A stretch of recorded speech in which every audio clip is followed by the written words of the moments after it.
Have you ever gone to bed tired, but your mind refused to rest? The lights are off, the room is quiet, but inside your head the thoughts keep spinning.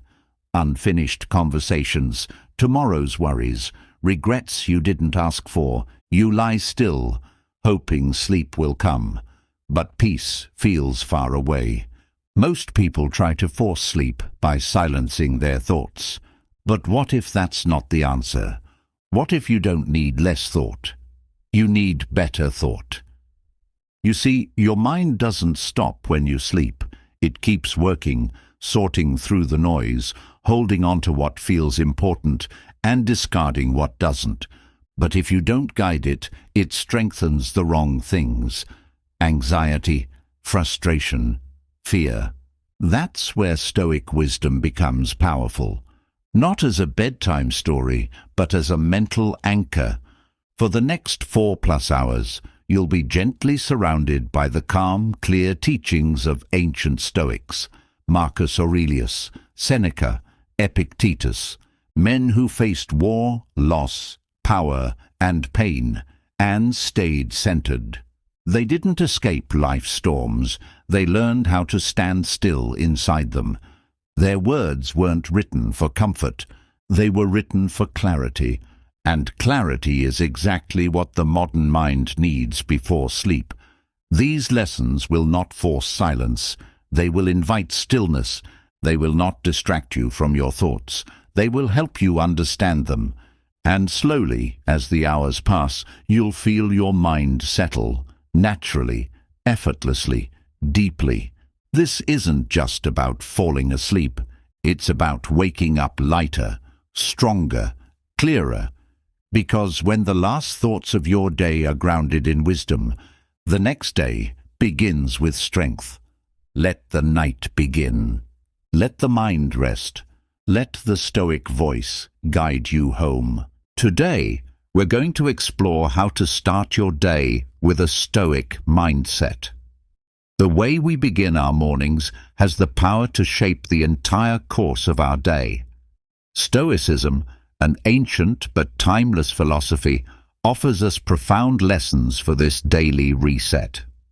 Marcus Aurelius, one of the great Stoic thinkers, reminds us of the privilege of simply being alive, to breathe, to exist.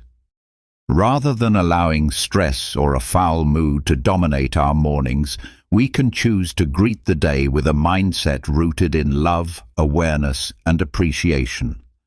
Let's dive into 15 things we should avoid first thing in the morning by applying Stoic principles. Small but powerful changes that can transform not only our mornings, but our entire lives. Stay with me as we discover how shifting our morning mindset with Stoicism can lead to a more balanced, joyful, and meaningful life. Let's begin with one of the most common traps: clinging to your phone. Starting your morning by diving into your smartphone immediately clouds your clarity. In today's fast-paced world, it's almost instinctual. We wake up and grab our phones, instantly pulling ourselves into the chaos of the digital world. But what does this really do for our peace of mind? Stoic philosophers like Seneca warned against wasting precious time and beginning the day by absorbing external noise. When we allow the world's frenzy to flood into our minds before we've even connected with ourselves, we weaken our foundation for the day. Think of your mind as a quiet garden at dawn. Reaching for your phone is like planting weeds in that garden instead of nourishing it with flowers. Why not sow seeds of peace and intention instead? A short meditation, a few minutes of gratitude, or even the simple joy of quietude can shape a day that's more grounded and purposeful. Marcus Aurelius taught that the quality of our thoughts determines the happiness of our lives. When we begin the day with digital noise, we sabotage our inner clarity and purpose. Our brains, much like eager sponges, absorb what we expose them to. Feed it with chaos, and it will carry that through the day. Feed it with peace, and the difference will be remarkable. Challenge yourself to break the habit. Let your phone wait. Embrace the morning silence. Breathe deeply. Reflect. Set a gentle but firm intention for your day. This subtle shift can transform how you handle everything that comes your way. Remember, you are the gardener of your own mind. Tend to it with care from the very first light, and you'll harvest a life of greater balance and satisfaction. The digital world can wait. Your well-being should not. Another trap we often fall into is giving in to negativity as soon as we open our eyes. Whether it's grumbling about the quality of our sleep or dreading the arrival of Monday, these thoughts immediately set a negative tone. Stoic wisdom, especially from Epictetus, reminds us that it's not the events themselves, but our responses to them that determine our experience.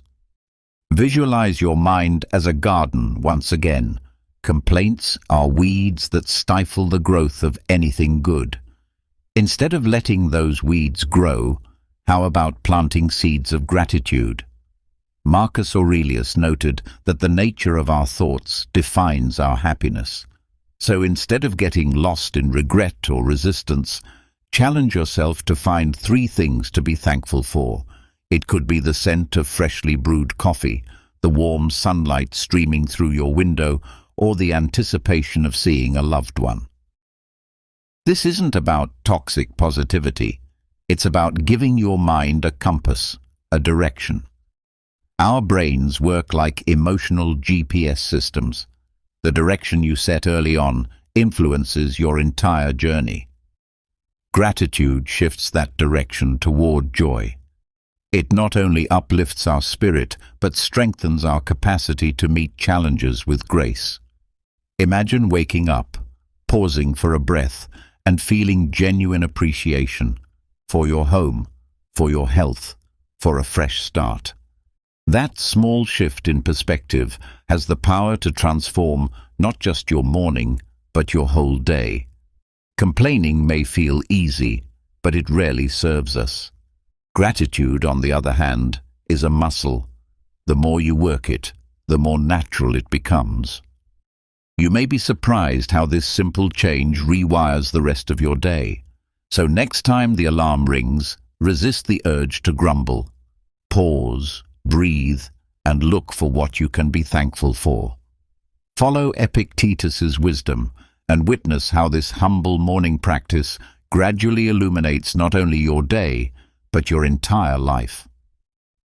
Another silent trap is procrastination. Lingering in bed when it's time to rise. Wake up with energy and a willingness to embrace the day ahead. Hitting snooze again and again may seem harmless, but it actually undermines our energy and motivation. Each time we delay getting up, we disrupt our sleep cycles, which can leave us groggy and scattered.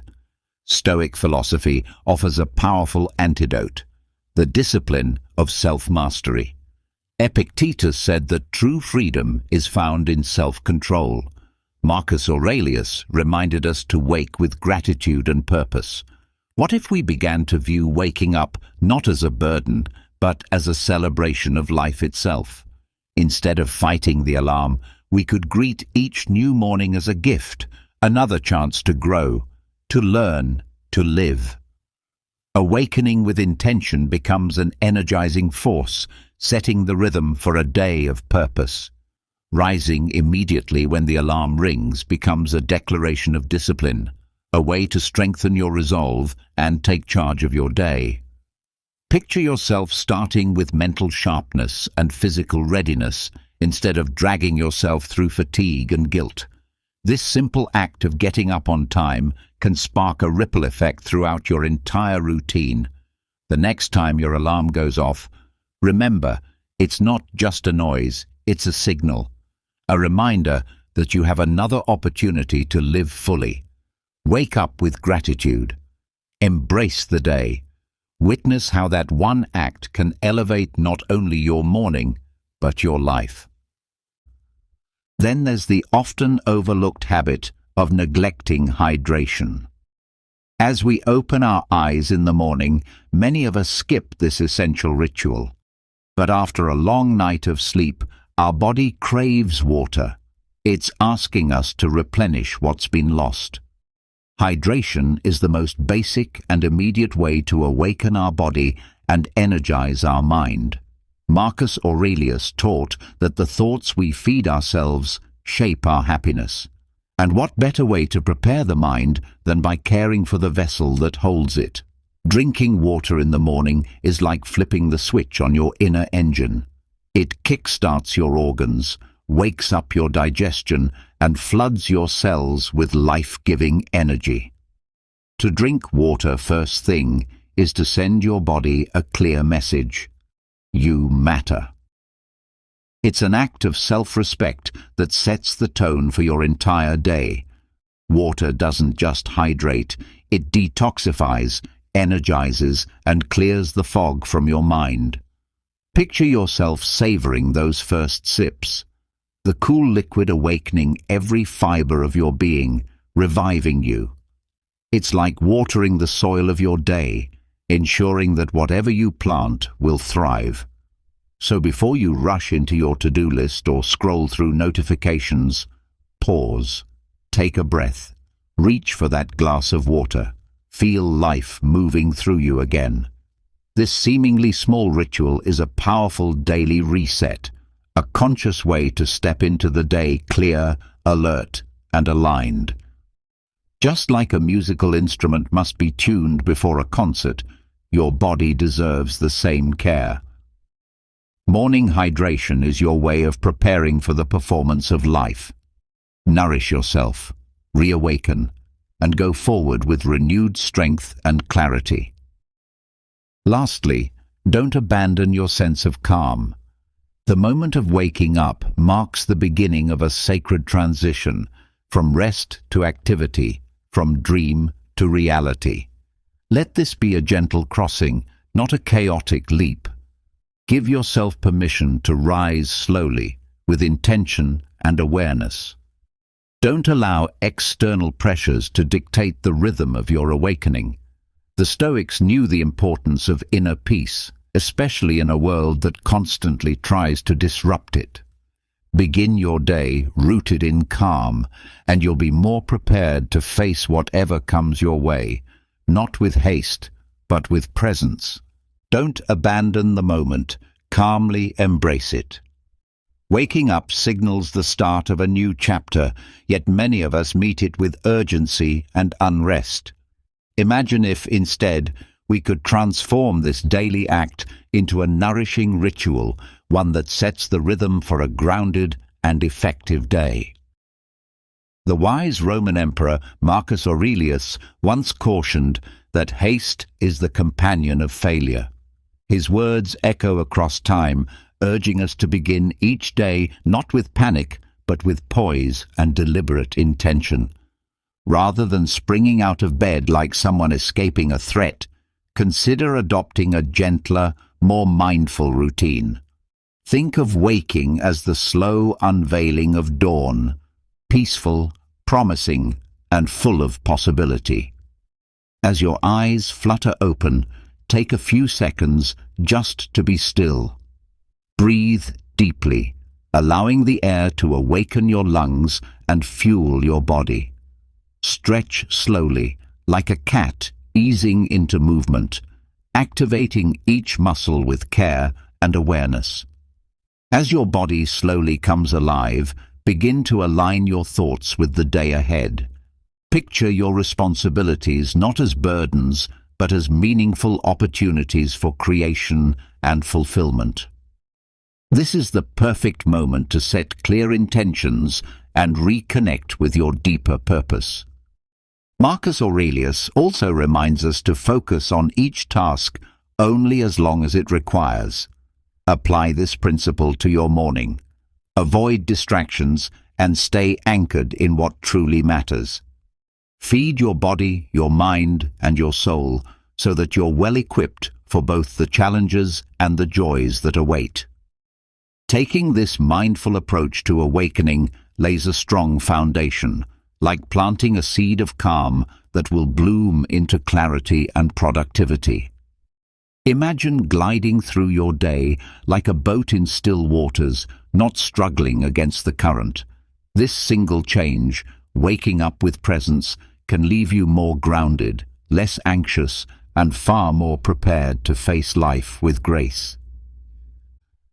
Remember, every morning is another chance to slow your pace and realign with your values.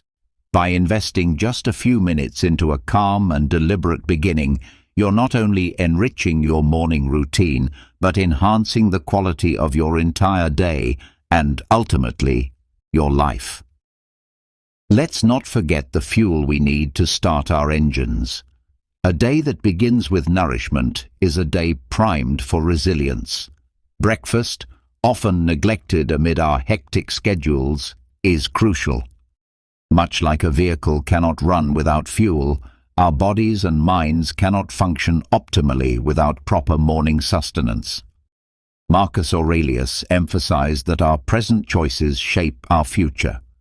Starting the day with nourishment is not merely about satisfying hunger, it's about laying the groundwork for the hours ahead. When we skip breakfast, we're more likely to feel irritable, scattered, and sluggish. And yet, it doesn't require a lavish spread. Something as simple as a bowl of oatmeal, a smoothie, or eggs and toast can drastically influence the tone of our day. Epictetus wisely told us to listen more and speak less. Let us apply that to our bodies. Tune in and respond to what it needs. Don't underestimate the impact of a wholesome breakfast. This modest habit holds the power to reshape your daily rhythm, transforming rushed mornings into moments of renewal and readiness. Taking time to eat well in the morning is an investment in energy and motivation. So when your alarm rings tomorrow, resist the urge to hurry. Instead, take a few mindful minutes to nourish your body. You'll be amazed at how this simple act can elevate your entire day.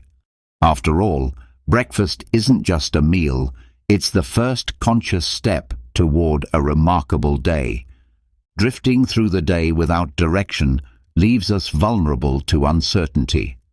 Marcus Aurelius urged us not just to reflect on virtue, but to embody it in our daily lives. This principle applies beautifully to our morning routine. Imagine waking without a clear agenda, adrift in a sea of endless options with nothing to anchor your time. It becomes easy to be swept up in distractions, only to end the day wondering where the time went and why you feel so unfulfilled. But now imagine the alternative. You rise with intention and become the architect of your day. Spend a few minutes in the morning sketching out a plan. List your most crucial tasks and decide what matters most. This small act creates momentum and helps you move through the day with clarity and purpose. You'll find yourself less distracted, more driven. Epictetus reminds us that true wealth lies not in abundance, but in simplifying our desires. Planning your day lets you focus energy on what truly counts, avoiding the drain of trivialities. Visualize starting your morning with a clear route. It's a subtle shift that can drastically enhance not only productivity, but your sense of purpose and fulfillment. So before diving into your to-do list tomorrow, pause. Take a breath. Map your direction. You'll be surprised at how this minor ritual can shift your entire day into one of meaningful progress. Our waking thoughts can often feel like a downpour of worry and doubt, but we have the power to shift that internal climate. Marcus Aurelius taught that our minds are shaped by the impressions we allow. Like a blacksmith's hammer that molds the metal, our thoughts forge our experience. While we may not control every event, we can absolutely control our response. Envision waking up, and instead of sinking into a mental fog of stress, you choose to see the day as a blank canvas waiting for vibrant colors. Epictetus said, "It's not events themselves that disturb us, but our interpretation of them." This insight alone can transform obstacles into moments of learning and evolution. The moment you catch your thoughts turning sour, pause. Ask yourself, does this thought serve me? Is there a more constructive way to see this situation? This practice of self-awareness is like sowing seeds of emotional strength. Our thoughts, after all, guide our emotions, which then shape our actions. Cultivating a positive mindset early in the day is like aligning a compass before a journey. It sets the direction. Picture your mind as a sailboat adjusting its sails to catch the best winds. Even on turbulent seas, you can stay on course. Strengthening this habit of noticing, questioning, and redirecting negative thoughts is like building emotional muscles. With time, you become more resilient, able to face stress and adversity with calm resolve. So the next time your morning begins with a wave of negativity, remember the teachings of the Stoics. Pause, observe, choose again. Let the sunlight in. You'll be amazed at how this one small shift can brighten not only your morning, but your entire life. At dawn, there lies a precious opportunity to mold the shape of your day. Often, in our eagerness to dive into tasks and obligations, we overlook this sacred window for self-reflection. Yet this moment of stillness can be a powerful anchor, setting the emotional tone for everything that follows. Imagine waking, and instead of rushing, you take just a few minutes to check in with yourself. This quiet pause holds the capacity to change your entire outlook and equip your spirit to meet the day ahead. Marcus Aurelius, in his enduring wisdom, advised beginning each morning with a mental exercise, reminding yourself that the day will bring challenges, rudeness, selfishness, ungratefulness. This isn't pessimism, it's preparation. It's about building resilience, so you're not caught off guard. Without this pause for contemplation, we risk becoming lost in a sea of obligations, tossed by waves of distraction and expectation. Morning reflection becomes your internal compass, guiding your thoughts, decisions, and actions throughout the day. It's like consulting a map before a long journey, clarifying your destination and the route that will get you there. This doesn't need to be complex. It can be as simple as sitting quietly with your breath, acknowledging what lies ahead, and reminding yourself of your deeper values. This small act of mental tuning can be the most powerful part of your morning, transforming chaos into clarity and routine into meaning. It can be as simple as sitting quietly for a few minutes, jotting your thoughts down in a journal, or engaging in a brief meditation. What truly matters is taking a moment to carve out mental space that allows you to clarify your intentions and priorities. By committing to this habit, you lay a strong foundation for your day. You'll find yourself more centered, less reactive to whatever the world throws at you, and more in tune with your deeper purpose. Picture the contrast between launching into your day already entangled in chaos versus beginning with calm, clarity, and intention. This seemingly minor morning ritual could very well serve as the spark for a profound transformation in your daily experience, boosting both productivity and inner peace. So next time the day begins, greet the dawn with mindfulness before rushing into your routine. Pause, take a deep breath, reflect on what matters most, and mentally equip yourself for the road ahead. Remember what Marcus Aurelius advised. Begin each day by reminding yourself, today I will encounter interference, ingratitude, insolence, disloyalty, ill will, and selfishness. This isn't about fostering negativity, but about preparing the mind to meet whatever challenges arise with composure and wisdom. Equally important is not overlooking the needs of your physical body, particularly in the morning. As we rise, our body pleads for attention. Epictetus wisely reminded us that we must define our essence before we act, a lesson that applies just as much to morning physical neglect. Ignoring the body's signals upon waking can lead to stiffness, fatigue, and a lack of energy.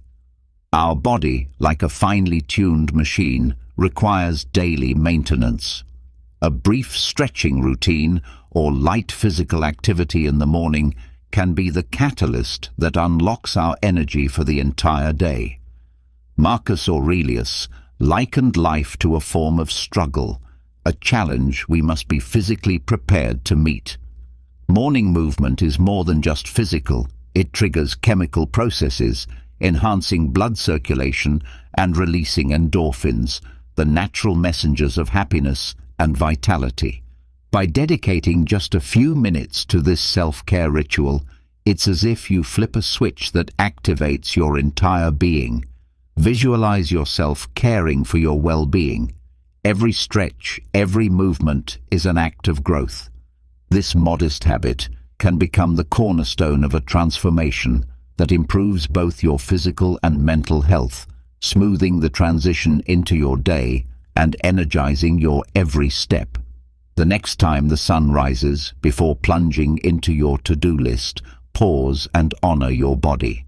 Stretch, move, and observe how this ritual becomes a wellspring of revitalizing energy. Your body is your most faithful companion on this life journey. Treat it with the dignity and care it deserves, and it will respond with strength and resilience to meet whatever the day may bring. Another often overlooked aspect of a meaningful morning is nurturing your relationships. In the pursuit of a meaningful life, Stoic philosophy holds relationships in high regard.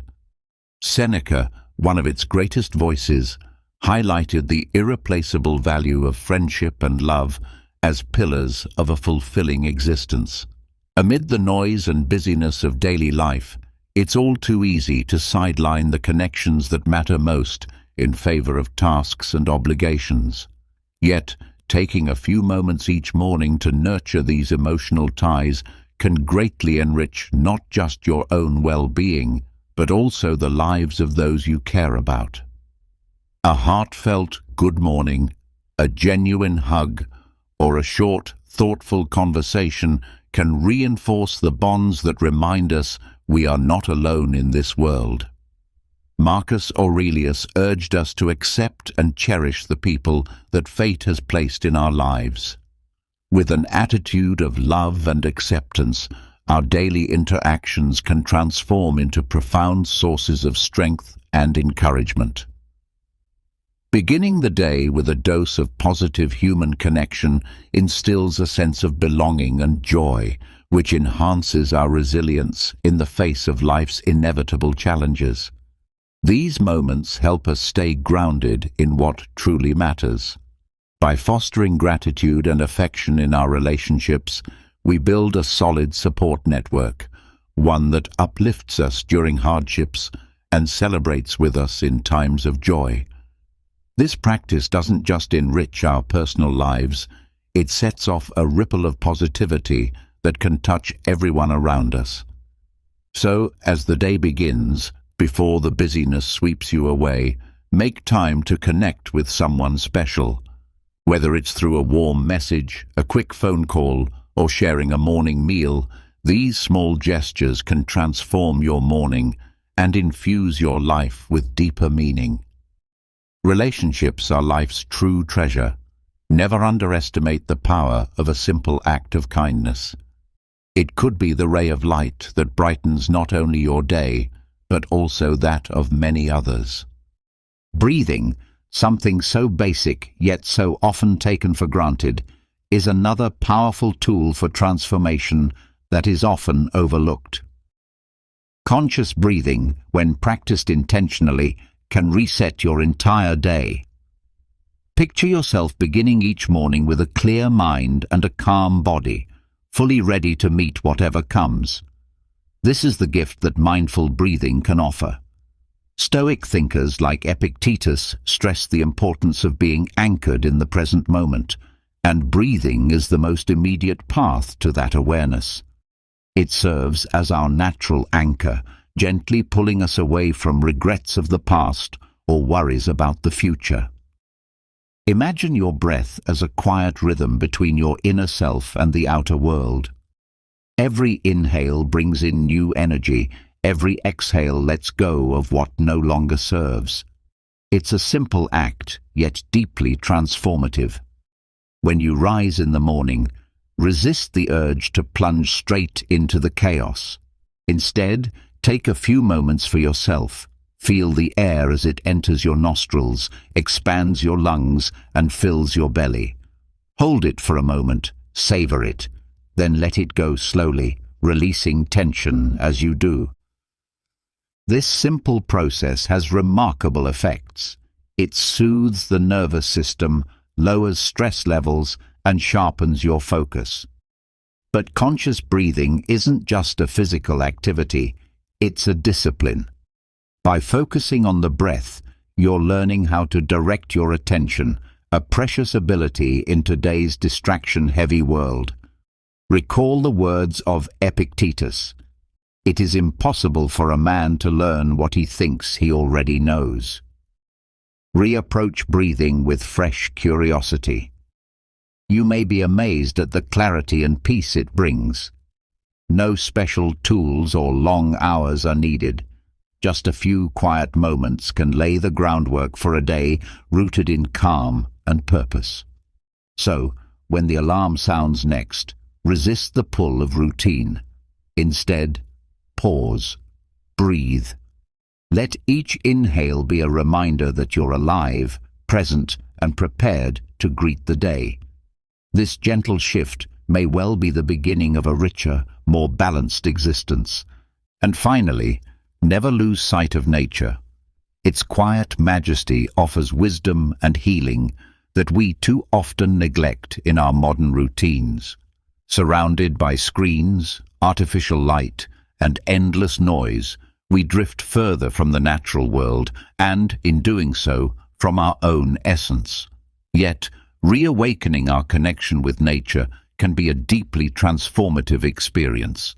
Imagine beginning your day not to the jarring ring of an alarm, but to the soft rustle of leaves, the flow of a stream, or the melodic chorus of birds. Marcus Aurelius, in his enduring insight, encouraged us to pause and behold the beauty of sunrises and sunsets, to admire the calmness of water.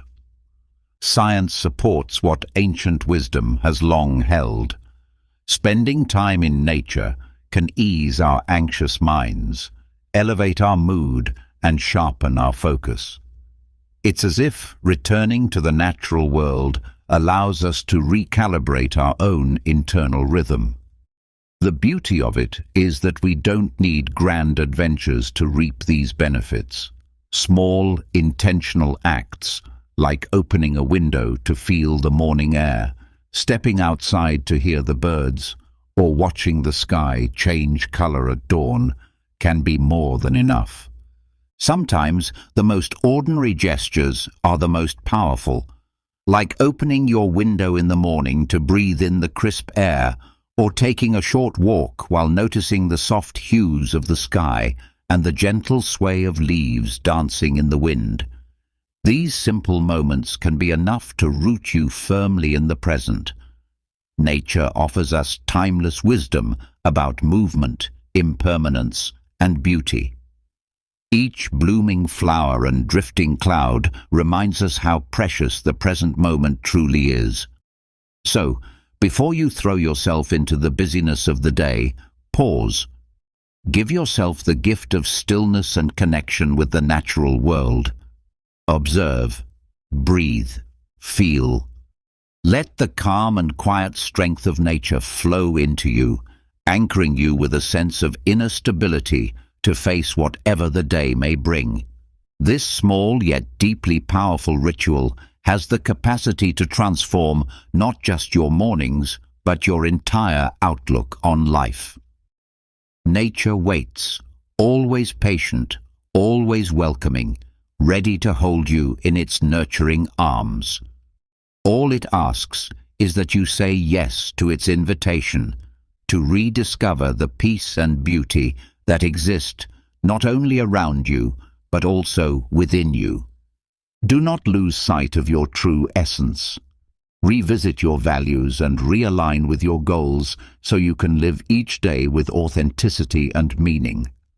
At the start of your day, take a few quiet moments to visualize intentionally. This practice, inspired by the insights of the Roman Emperor Marcus Aurelius, can serve as the catalyst for unlocking your fullest potential. Begin by mentally sketching out your day. Picture your responsibilities and challenges and imagine yourself skillfully navigating them. Envision handling work demands with calm clarity, gracefully managing the unexpected and interacting with others, whether in meetings or casual exchanges, with warmth and wisdom. See yourself triumphing over setbacks, approaching problems creatively, and finding balance in moments of tension. This is not wishful thinking. This is mental training. Just as elite athletes rehearse their performance in their minds before the competition, you too can prepare your brain for the day's trials. Each positive image you hold builds confidence and emotional strength. Marcus Aurelius reminds us that while we cannot predict the future, we can meet it with peace if our mind is prepared. Think of yourself as an architect designing the blueprint for your ideal day. Every detail you envision is a step closer to a more purposeful, structured life. This morning ritual becomes your compass, guiding your choices and behavior toward your deeper aspirations. It's like activating a mental GPS, setting your destination and allowing your subconscious to map out the best path forward. By engaging in visualization and immersing yourself fully in your morning rhythm, you're scripting your day in advance. Each imagined scene becomes emotional armor, helping you walk into reality with composure and clarity. The mind is like a garden. It flourishes with what you nurture. When you plant seeds of positivity and empowering images first thing in the morning, you lay the groundwork for a day rich in meaning and success. So, before the whirlwind of your daily routine begins, take a pause, breathe slowly, close your eyes, and see your best day unfold in your mind's eye. This seemingly small act can shift your entire perspective, strengthening your confidence and resilience so that you can take on any challenge that crosses your path. Do not drift away from gratitude. When you wake up, imagine yourself as a tender of the soul, planting the seeds of appreciation deep within your heart. This practice, deeply rooted in the teachings of Stoicism, has the potential to completely shift the way you see your life and elevate your experience in the most unexpected ways. Seneca, one of Stoicism's great voices, likened gratitude to a hidden treasure that waits to be found each morning. As you open your eyes to a new day, let yourself sink into a state of grateful awareness. Grateful for the people who enrich your life, the simple pleasures that surround you, and the opportunities that continue to present themselves. Gratitude becomes your lighthouse, steering your thoughts away from the jagged cliffs of negativity and guiding them toward the calm shores of joy and appreciation. The benefits of this practice extend well beyond emotional well-being. Gratitude touches the very fabric of your physical and mental health, acting as an unseen shield against stress and enhancing your natural resilience. Visualize yourself stepping into the day wrapped in a glowing aura of contentment, radiating tranquility in every interaction. Gratitude becomes a magical lens, revealing beauty in the smallest details. And when life becomes difficult, this habit of thankfulness serves as your anchor, keeping you steady during the storms. Marcus Aurelius viewed every morning as a sacred gift, an opportunity to breathe, to think, to feel, and to love.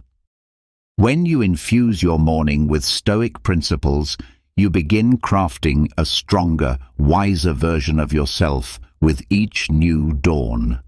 Let every sunrise be a fresh chance to plant gratitude, gather purpose, and water the deep inner strength that fuels your journey to make the world a better place. The way you begin your day can be the spark that ignites a profound shift in your entire life. So, I invite you to step into this new day with intention and curiosity. Embrace the teachings of Stoicism. Apply them to your daily life and witness the quiet yet powerful transformations that begin to unfold. The ancient wisdom of the Stoics remains profoundly relevant today and may hold the key to living a more centered, fulfilling life in the modern world. Don't let yourself feel rushed or overwhelmed by all these insights. Remember, this video will always be here for you, ready to offer guidance whenever you need to return to it. The path of Stoicism is not a race. It is a gentle, continuous unfolding. Start slowly. Choose one lesson to begin with. Consistency and reflection matter more than speed. In the comments, share which lesson you feel drawn to begin practicing. If you found value in this content, give it a like and consider subscribing to our channel. And if you've made it this far into the video, let us know by commenting the words Stoic Wisdom. I read each and every message and truly appreciate your presence and commitment. Don't forget to explore the 2 videos appearing on your screen now. They will beautifully complement today's teachings and deepen your understanding. Until next time. Did you know that the secret to transforming your life's biggest challenges into your greatest opportunities might have been discovered over 2,000 years ago? Imagine facing life's storms with a calm so powerful nothing could shake your inner peace. Sounds like a superpower, right? Well, it's not just a fantasy. This ancient superpower, it's an age-old philosophy that's as practical today as it was in the bustling markets and marble halls of ancient Rome and Greece. Stoicism teaches us that while we can't control every aspect of our lives, we have absolute power over how we choose to react. And in today's world, where uncertainty seems to be the only certainty, these teachings could be the anchor we've all been searching for. What if I told you that Stoicism is more about action than thought? It's about living a life filled with purpose, resilience, and happiness, no matter what life throws your way. It's not about suppressing your emotions, but understanding and managing them to lead a more fulfilling life.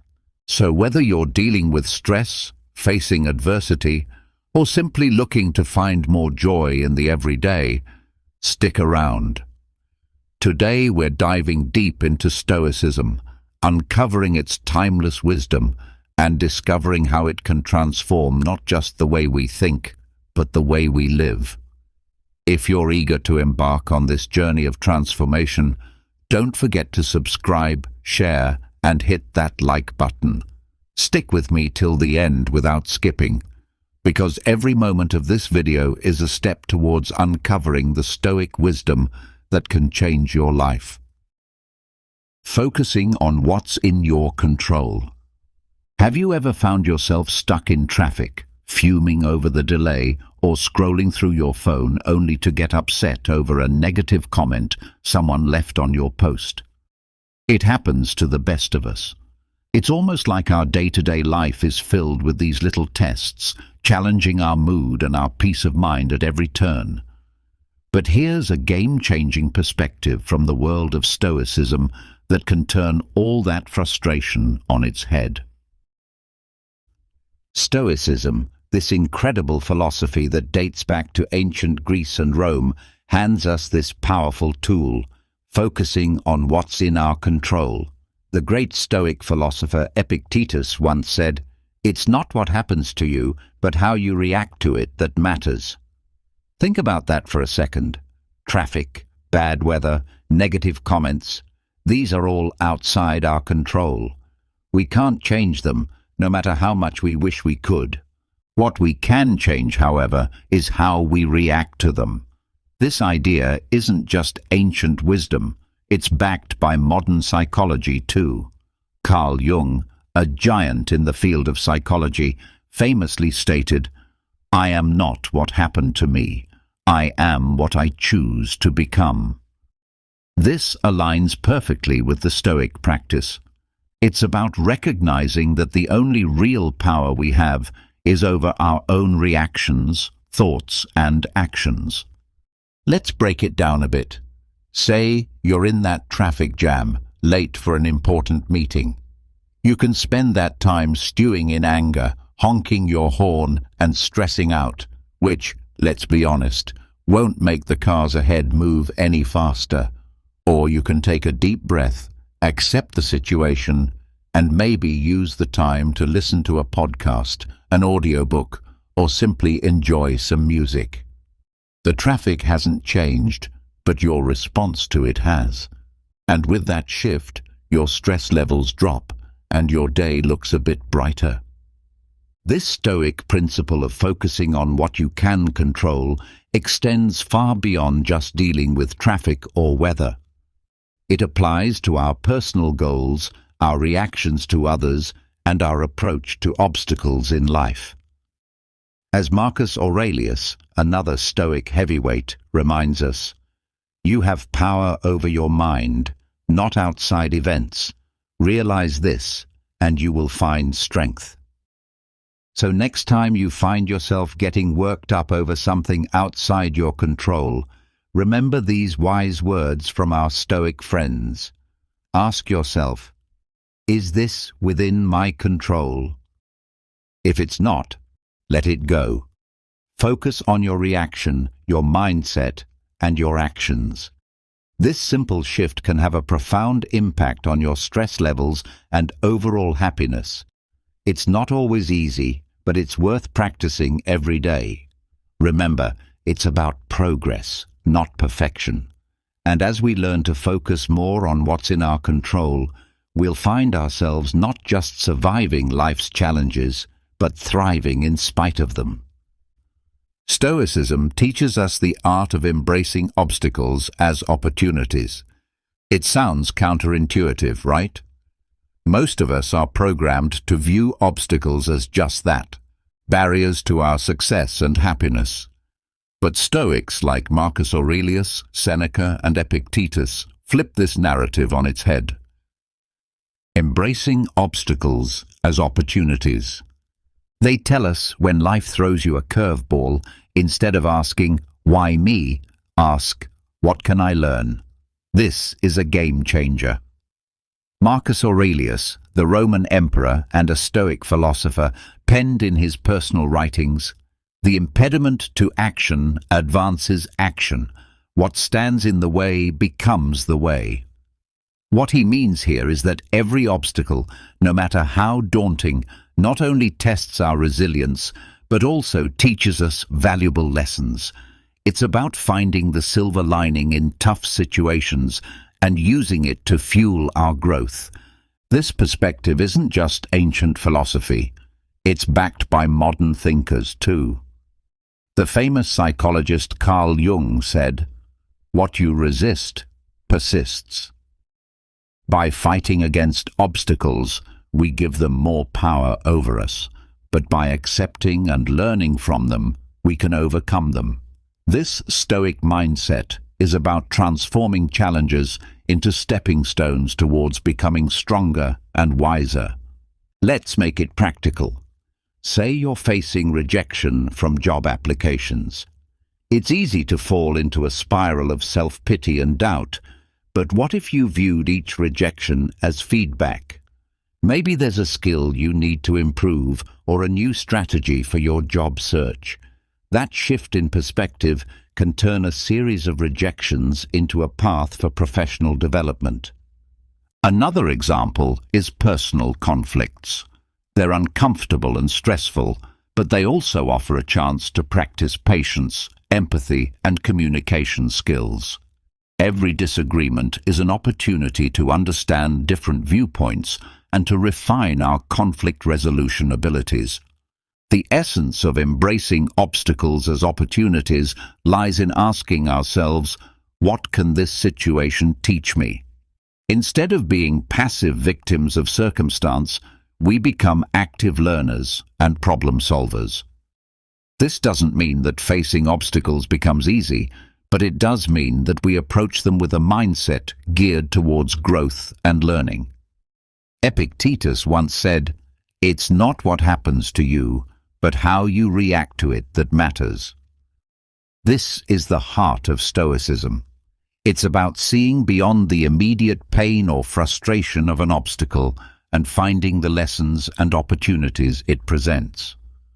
So when you're faced with a challenge, big or small, try to pause and reframe it. Ask yourself what you can learn from the situation and how it can make you stronger and wiser. Remember, obstacles aren't just hurdles to overcome, they're opportunities to grow. By adopting this Stoic mindset, we can navigate life's ups and downs with more grace, resilience, and wisdom. It's something we hear about all the time, right? Live in the now. But what does that really mean, and why is it so important? Living in the present moment is about fully embracing and experiencing where you are at this very second, not letting your mind wander off to the worries of tomorrow or the regrets of yesterday. It's about realizing that life, with all its beauty, challenges, and surprises, happens in the now. This concept isn't new. It's been a cornerstone of Stoic philosophy, echoed by great minds like Marcus Aurelius, Seneca, and Epictetus. And it's been reiterated by modern psychologists and thinkers. Let's start with the Stoics. Marcus Aurelius once said, "Do not dwell in the past. Do not dream of the future." Living in the present moment. Concentrate the mind on the present moment. He understood that the power of living in the present lies in its ability to ground us, to clear our minds of distractions, and to allow us to appreciate the richness of life as it unfolds. But why is it so hard to stay present? Our minds are often cluttered with thoughts, worries about what's next, or replaying things that have already happened. This constant mental noise pulls us away from the beauty and potential of the here and now. As the famous psychologist Carl Jung put it, the least of things with a meaning is worth more in life than the greatest of things without it. Living in the present moment gives meaning to the small everyday experiences, enriching our lives beyond measure. Aristotle talked about the importance of being mindful of the present to achieve eudaimonia, a state of being happy, healthy, and prosperous. He believed that by focusing on the here and now, we could live a virtuous life, making the most of our human experience. So how can we practice living in the present? It starts with mindfulness, the art of paying attention to the present moment without judgment. When you eat, savor each bite. When you walk, notice the feeling of the ground under your feet. Listen actively when someone is speaking to you instead of planning what you're going to say next. These simple acts of mindfulness bring us back to the present, making our lives richer and more meaningful. Seneca offered this wisdom. True happiness is to enjoy the present without anxious dependence upon the future. He understood that anxiety about what's to come or what has been only serves to diminish our happiness in the now. Living in the present isn't about ignoring the future or forgetting the past. It's about finding a balance where we learn from our past and plan for our future without letting those activities consume our present. It's in this balance that we find peace and contentment. Remember, every moment is an opportunity to reset and refocus on the now. It's in the present that we live, love, and make memories. So let's make a conscious effort to be more present in our lives. Let's cherish the now, for this moment right here is where life truly happens. I know the word self-discipline might bring to mind images of rigid schedules and a life devoid of fun, but let's reshape that picture together. Self-discipline is not about restricting your life. It's about empowering yourself to make choices that align with your deepest values and long-term aspirations. It's choosing what's right for you, not what's easy in the moment. At its core, building self-discipline is about mastery over ourselves. It's about saying yes to things that serve us and no to things that don't, even when it's tough. Think about it. Whether it's sticking to a workout routine, saving money instead of impulse buying, or turning off Netflix to focus on a project, these choices might not deliver instant gratification, but they pave the way for long-term satisfaction and success. Stoic philosophy has a lot to say about self-discipline. Marcus Aurelius, the Roman emperor and Stoic philosopher, once wrote, "You have power over your mind, not outside events. Realize this, and you will find strength." This powerful statement highlights the essence of self-discipline. It's about controlling our impulses, building self-discipline, emotions and actions despite the external temptations and distractions that life throws our way. Seneca offers wisdom on the subject too. He advises us to be steadfast and control our desires rather than being controlled by them. He understood that true freedom comes from within, from our ability to govern ourselves and our appetites. But why is self-discipline so critical? Aristotle, the ancient Greek philosopher, sheds light on this. He believed that we achieve excellence and virtue through habit. By practicing self-discipline, we cultivate habits that lead us toward our best selves. It's not about occasional acts of willpower, but about consistently making choices that reflect our values and goals. Building self-discipline also ties into modern psychological understanding. Carl Jung, a pioneer in psychology, emphasized the importance of integrating all aspects of our personality to live fully.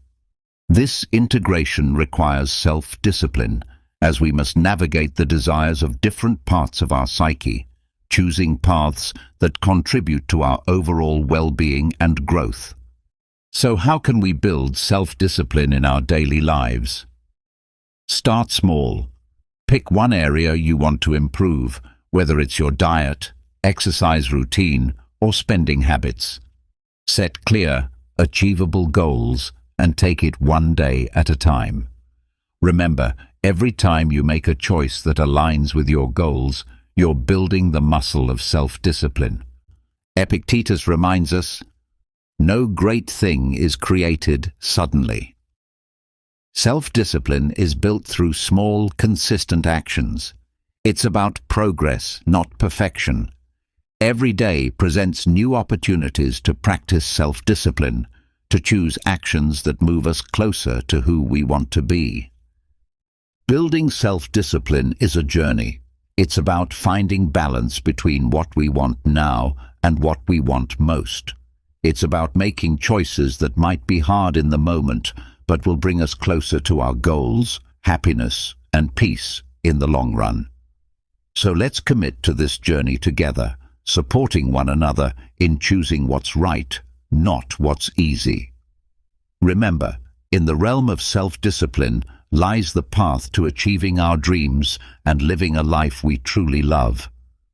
When life throws its curveballs, We all experience a whirlwind of emotions.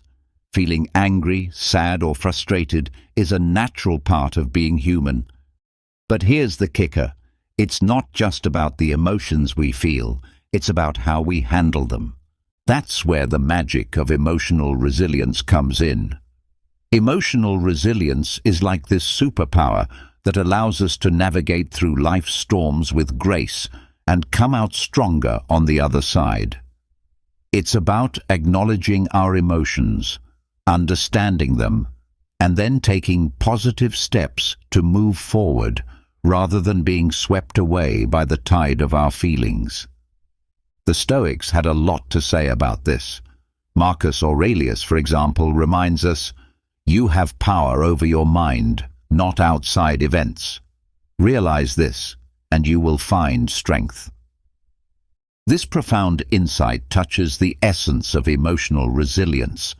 It's about recognizing that while we might not have control over what happens to us, we have control over how we respond. Developing emotional resilience. Our emotions don't have to control our actions. Seneca offers wisdom on facing adversity without losing our composure. He teaches that life's hardships are tests of our character and resilience. By facing our feelings with understanding and patience, we can grow wiser and more robust. But how do we develop this emotional resilience? It starts with self-awareness. Being mindful of our emotions and reactions helps us understand ourselves better. It's okay to feel what we're feeling, but instead of reacting impulsively, we can choose to respond in a way that aligns with our values and long-term well-being. Aristotle spoke about the golden mean, finding the balance between excess and deficiency. This concept applies beautifully to emotional resilience. It's about finding a balanced response to our emotions, not suppressing them or letting them overpower us.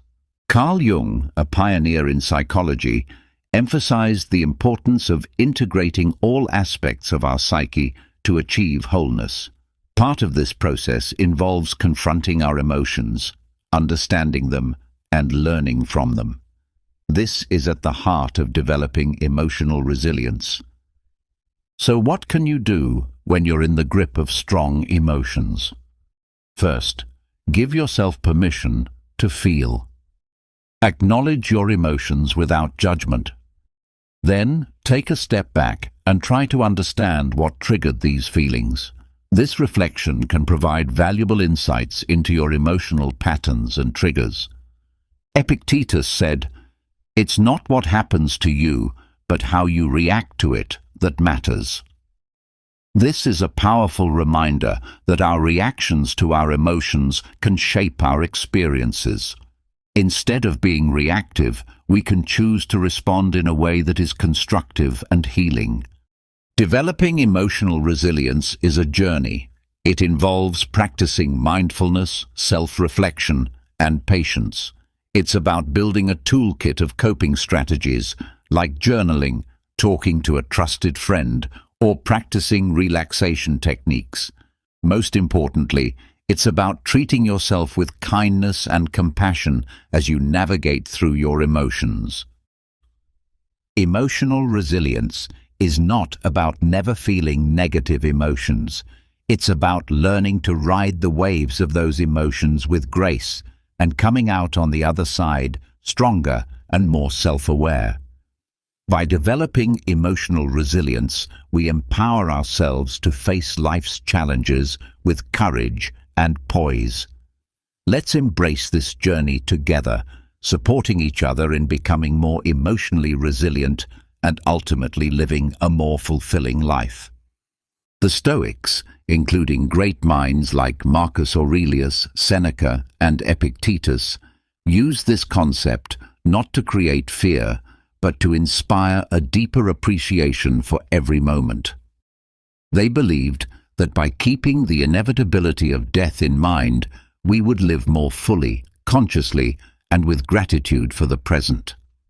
Marcus Aurelius, in his Meditations, often reflected on the transience of life encouraging us to live in a way that's true to our values and to make the most of the time we're given. You could leave life right now. Let that determine what you do and say and think, he wrote. This isn't about being morose.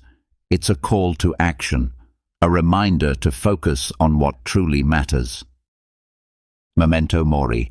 Remember you will die. To let go of petty concerns and to live with purpose and integrity. Seneca too spoke about the shortness of life, urging us not to waste time on trivialities, but to focus on creating a meaningful existence. He believed that being mindful of death encourages us to live more wisely and to cherish our relationships and experiences. Epictetus emphasized the importance of focusing on the present and making the best use of our time. By remembering that we won't live forever, we're more likely to live ethically and to appreciate the beauty and richness of life. But how can we incorporate memento mori into our own lives without it feeling like a dark cloud over our heads? It starts with shifting our perspective. Instead of seeing the awareness of death as something fearful, we can view it as a powerful motivator to live our lives to the fullest. It's about embracing the present, not postponing our dreams or happiness for some undefined future that's not guaranteed. Think about the things you've been putting off. Maybe it's pursuing a passion, reconnecting with loved ones, or simply taking time to appreciate the small joys of everyday life. Memento mori reminds us not to take our time for granted. It encourages us to live more authentically, to say what we mean, to love openly, and to be present in our lives. This concept also teaches us to appreciate the impermanence of life, which in turn deepens our gratitude for the moments we have. When we remember that our time is limited, we're more likely to cherish our experiences, to live more mindfully, and to express our gratitude for the people and moments that enrich our lives. So let's use memento mori not as a source of fear, but as a catalyst for growth, gratitude, and a deeper appreciation of life. Let it remind us to make choices that align with our deepest values, to cherish our relationships, and to savor the beauty of the present moment. Remembering that we will die one day encourages us to live more fully today. In embracing memento mori, we find a powerful reminder to live not in fear of death, but in celebration of life. Let's make every moment count, not because we're afraid of its end, but because we're in love with life itself. Let's live in a way that when our time does come, we can look back with no regrets, knowing we lived fully, loved deeply, and appreciated the incredible journey that life is. It's fascinating how such a simple concept can have a profound impact on our lives. It's about shifting our focus to what we have rather than dwelling on what we're missing. This practice can be a real game changer, especially on those days that feel like an uphill battle. The Stoics, wise as they were, had a lot to say about gratitude. They believed that happiness doesn't come from having more, but from appreciating what we already have. Marcus Aurelius often wrote about the importance of focusing on the present and finding joy in the simple things. He said, "When you arise in the morning, think of what a precious privilege it is to be alive, to breathe, to think, to enjoy, to love." This is gratitude in its purest form, recognizing the value of life itself and the many gifts it offers us each day. Practicing gratitude. Seneca talked about how our desires can lead us astray, always chasing after more and never finding true satisfaction. He suggested that by focusing on what we have and understanding that the best things in life are already within our grasp, we can find real contentment. Epictetus, known for his practical approach to Stoic philosophy, encouraged his followers to appreciate their current circumstances, whatever they might be. He believed that by accepting and finding value in our present situation, we could live a more fulfilled life.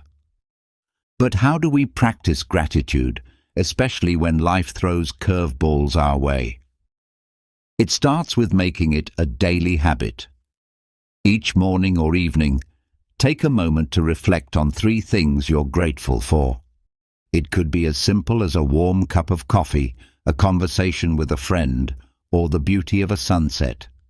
This practice helps to rewire our brains to focus on the positive, boosting our mood and overall outlook on life. Gratitude also means embracing the challenges and finding lessons within them. Instead of asking, "Why is this happening to me?" we can ask, "What can I learn from this?" This shift in perspective can help us appreciate our experiences, both good and bad, as valuable steps on our journey. Moreover, practicing gratitude helps us build stronger connections with others. By expressing appreciation for the people in our lives, we not only brighten their day, but also strengthen our relationships.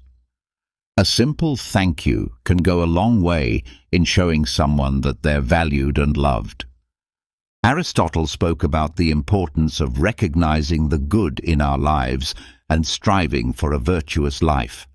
He believed that gratitude was a key part of achieving eudaimonia, or true happiness, as it allows us to appreciate the goodness around us and within ourselves. Even modern psychology supports the benefits of gratitude. Studies have shown that people who practice gratitude regularly experience less anxiety, sleep better, and have a more positive outlook on life. It's like Carl Jung said, the word happiness would lose its meaning if it were not balanced by sadness. By acknowledging and being grateful for the full spectrum of our experiences, we find a deeper, more authentic form of happiness. So let's make gratitude a cornerstone of our daily lives.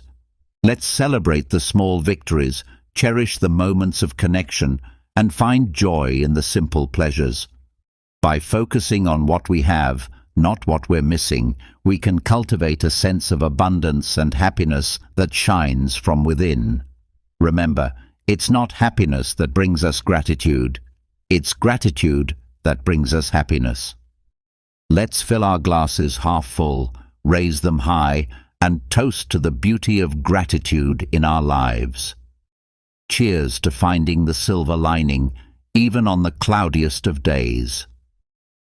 The Stoics had a profound understanding of personal excellence. They believed that excellence, or virtue, is the sole good, and that everything we do should aim towards living a virtuous life. Marcus Aurelius, for instance, is a prime example of someone who strived for personal excellence. He once said, "Waste no more time arguing about what a good man should be. Be one." This simple yet powerful statement encapsulates the essence of personal excellence. It's about embodying the values we admire and striving to live by them every day.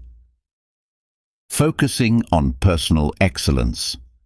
Seneca emphasized the importance of self-improvement and learning. He advocated for a life lived in accordance with nature and reason, suggesting that true excellence comes from within and is reflected in our actions and choices. Epictetus highlighted the role of personal responsibility in achieving excellence. He taught that our reactions, our emotions, and our will are within our control, and mastering them is key to living a life of virtue. But what does focusing on personal excellence look like in our day-to-day lives?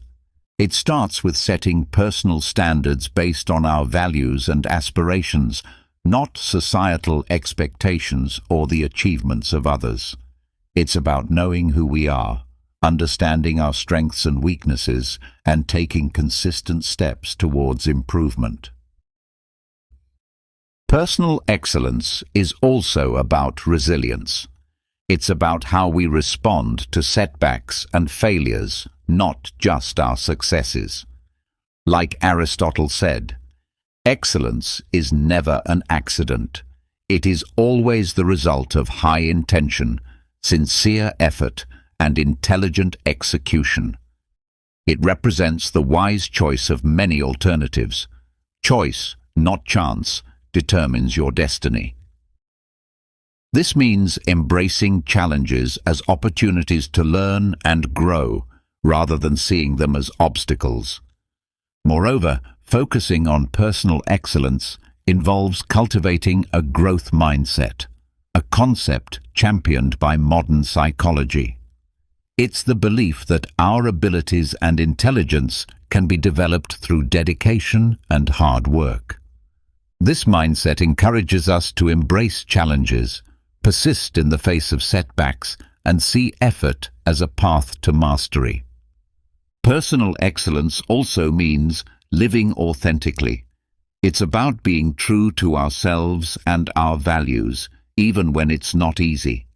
It's about making choices that reflect who we are and who we want to be, and taking pride in our journey, including the struggles and the triumphs. Practicing gratitude, as we discussed earlier, ties into personal excellence too. By appreciating what we have and where we are on our journey, we foster a positive outlook that supports our growth and well-being. So let's commit to focusing on personal excellence. Let's set our own standards, embrace our unique paths, and take pride in our progress. Remember, it's not about being perfect. It's about being proud of who we are and how we live. It's about celebrating our efforts, learning from our experiences, and always striving to be the best versions of ourselves. Together, let's make personal excellence not just a goal, but a way of life.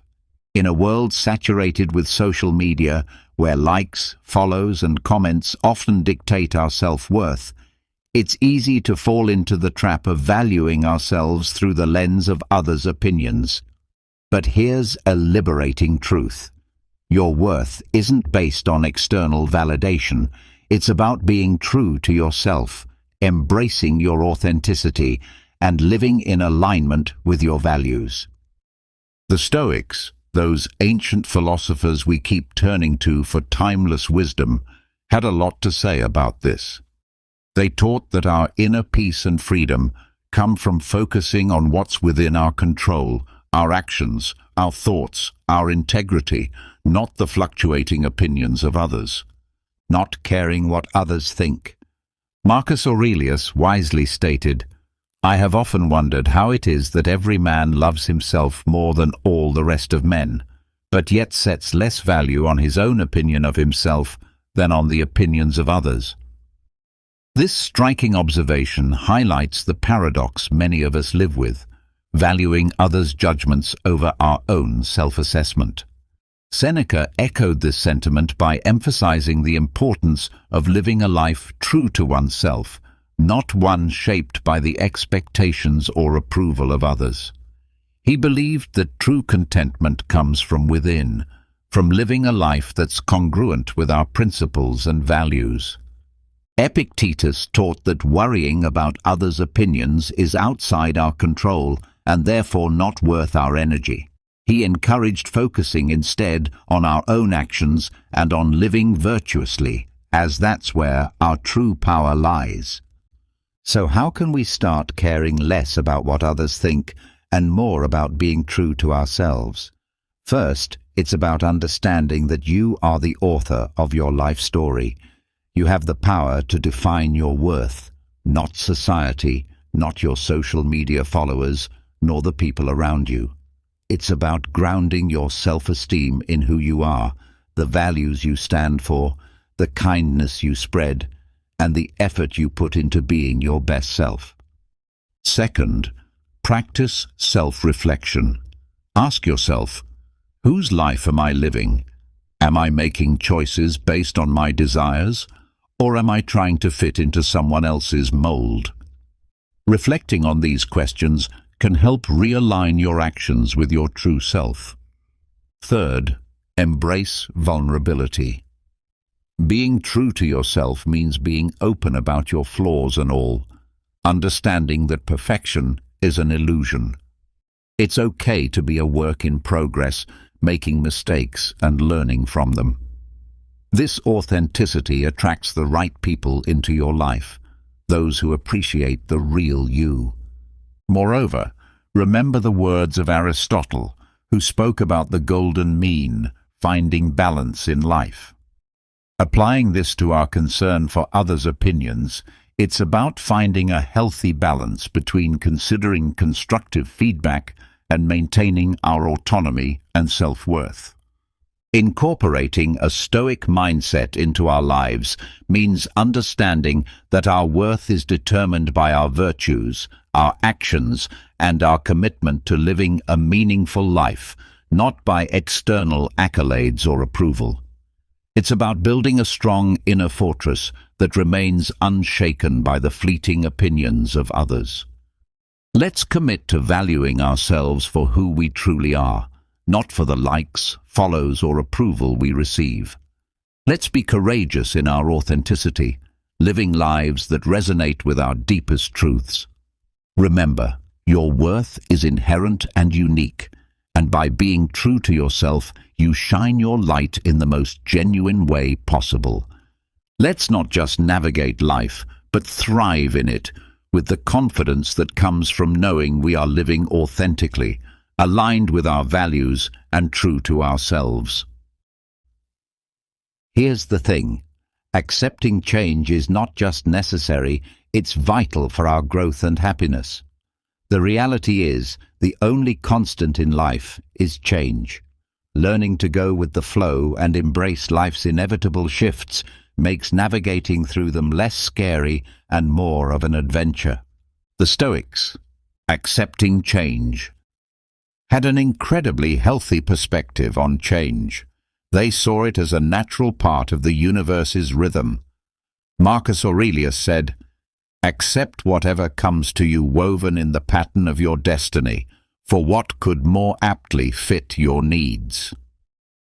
This profound acceptance of change as part of the fabric of life helps us understand that each change, whether we perceive it as good or bad, has its place in our story. Seneca taught that becoming too attached to our current circumstances can lead to disappointment, because inevitably those circumstances will change. He advised us to be flexible and to understand that change is not just a part of life, but a necessary component of our personal development and happiness. Epictetus encouraged us to distinguish between what we can control and what we can't. He pointed out that while we can't control external events, we can control our attitudes towards them. This mindset is incredibly empowering when it comes to dealing with change. It's about focusing on our responses, finding the opportunities for growth within the change, and moving forward with resilience. But how can we become more accepting of change? First, by acknowledging that change is inevitable. It's the natural order of things. Everything around us is in a constant state of flux. Seasons change, people come and go, and our very cells are renewing themselves as we speak. Embracing change means embracing life itself. Second, by practicing mindfulness. Being present in the moment allows us to appreciate our current experiences without clinging to them. This awareness creates a space for acceptance when those experiences inevitably evolve or come to an end. Third, by seeking the lessons in change.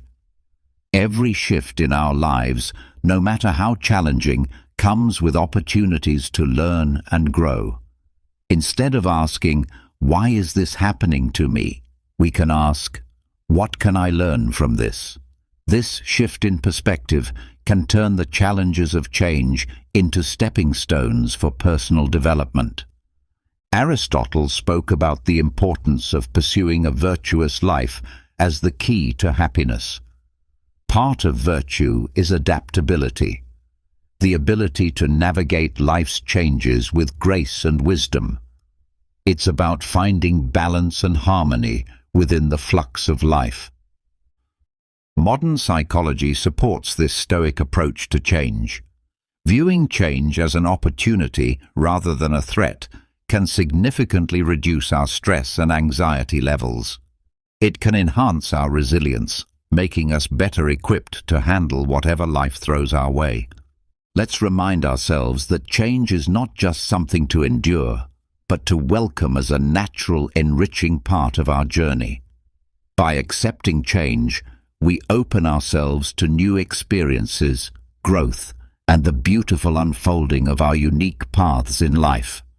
Remember, going with the flow isn't about passivity.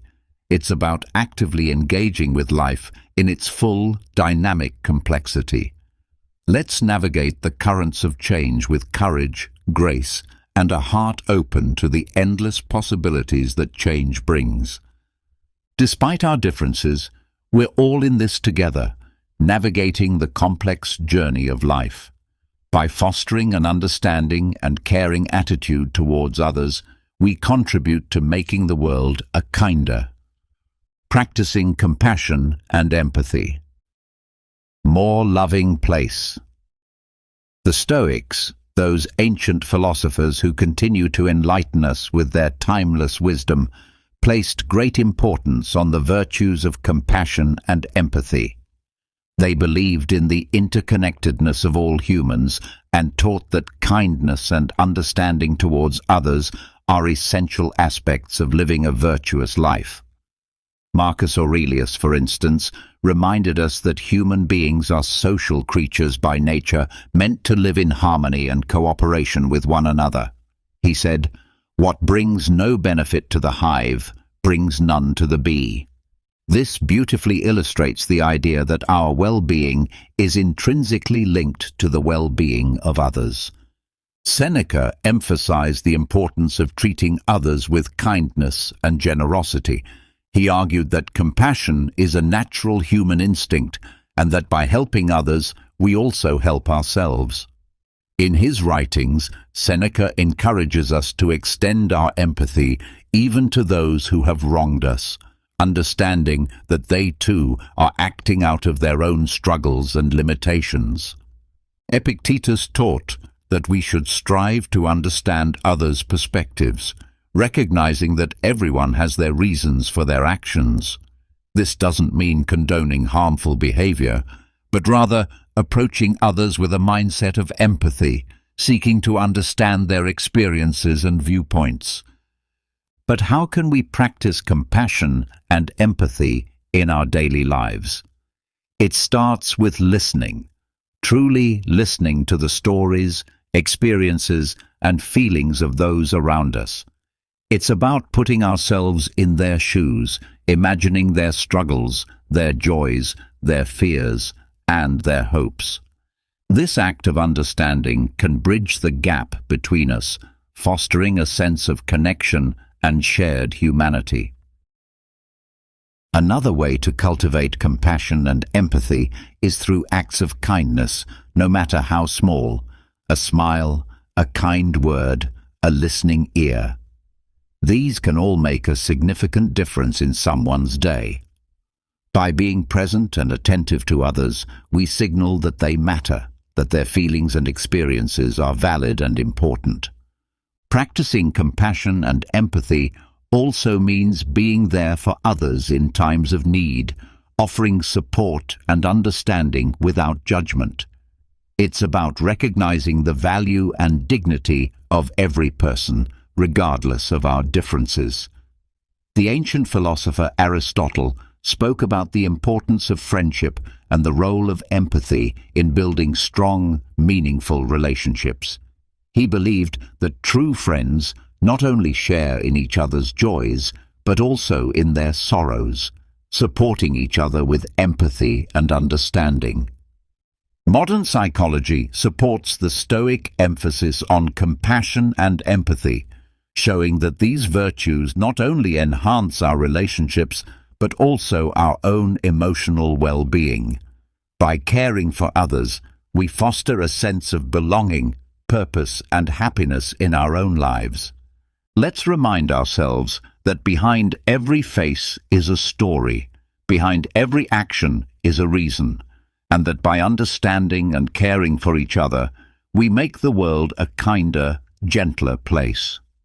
In doing so, we not only enrich the lives of those around us, but also find deeper fulfillment and joy in our own lives. Together, let's spread kindness like confetti, creating ripples of compassion that transform the world, one act of empathy at a time. Reflecting and reviewing regularly. This is about taking a pause, a real, meaningful pause, to look back on our actions, our thoughts, and the paths we've tread. It's about growth, introspection, and aligning our lives with our deepest values. In a world that's always rushing forward, this practice is our anchor, ensuring we're not just being swept away, but are sailing in the direction that's true to us. The Stoics, with their profound insights into human nature, placed immense value on the practice of reflection. Marcus Aurelius, in his personal writings, which we now treasure as meditations, offered a model of this practice. He didn't just rule an empire. He took the time to examine his life, his decisions, and his moral compass. Through writing, he saw this reflection as essential to living a life of virtue and purpose. The happiness of your life depends upon the quality of your thoughts, he wrote, reminding us that our internal dialogue shapes our external reality. Seneca recommended regular self-assessment as a way to foster self-improvement and wisdom. He likened life to a play, suggesting that we periodically review our roles and performances. Are we acting in harmony with the character we wish to embody? Are our actions reflective of the script we value, the script of our lives? Epictetus encouraged his students to end each day with a review of their actions and attitudes. This wasn't about self-criticism, but about self-awareness and growth. He urged us to ask ourselves, what did I do well? What did I do wrong? What duties left undone? Through such questions, we can steer our lives more consciously, making adjustments that bring us closer to our ideals. But how do we incorporate this Stoic practice of reflection and review into our modern lives? First, by making it a habit. Dedicate a few minutes each day, perhaps before bedtime, to reflect on your day. What were your victories? Where did you face challenges, and how did you respond? This practice can start as a mental exercise, but writing it down can enhance its benefits, giving you a tangible record of your journey. Second, use reflection as a tool for gratitude. In reviewing your day, also take note of the moments, no matter how small, that brought you joy or gratitude. This balances our natural tendency to focus on the negative, cultivating a more positive outlook on life. Third, approach this practice with kindness. Reflection is not about berating yourself for mistakes, but about recognizing them as opportunities for learning and growth. Be as understanding and supportive to yourself as you would be to a dear friend. Aristotle spoke about the importance of living a reflective life. He believed that true wisdom comes from understanding ourselves, our actions, and our place in the world. This reflection is the essence of living an examined life, one that's in accordance with virtue and excellence. In modern psychology, the benefits of regular reflection are well documented, showing improvements in mental health, clarity of purpose, and personal growth. Reflecting on our experiences helps us process emotions, learn from our actions, and make more informed decisions moving forward. Let's commit to this practice of reflecting and reviewing regularly. Let it be our guidepost, ensuring that we're not just passively experiencing life, but actively shaping it according to our values. By taking the time to look back, we gain the insight needed to move forward more aligned, more aware, and more in tune with the essence of who we are and who we aspire to be. Let's cherish this journey of introspection, for it is in knowing ourselves that we find the path to true fulfillment and joy. Each of these lessons from Stoicism isn't just ancient wisdom. They're life hacks that can help us deal with stress, make better decisions, and find peace in chaos. Remember, it's not the challenges along the way that define us, but the strength we find in facing them, the wisdom we gather, and the compassion we share. Each step, each reflection, each act of kindness is a brushstroke in the masterpiece that is your life. So let's not just exist, let's live vibrantly, purposefully, authentically. As we part ways today, I encourage you not to let the inspiration end here. On the screen, you'll find a playlist that's a treasure trove of wisdom, stories, and strategies to help you navigate life's twists and turns with grace and resilience. Click on it, dive deeper, and continue to sculpt the most authentic version of yourself. Together, let's keep growing, keep reflecting, and keep embracing the beautiful complexity of life. Thank you for sharing this time with me. Until we meet again, remember to live not just for the applause, but for the cause of being your most genuine self. Take care and see you on the next step of our journey.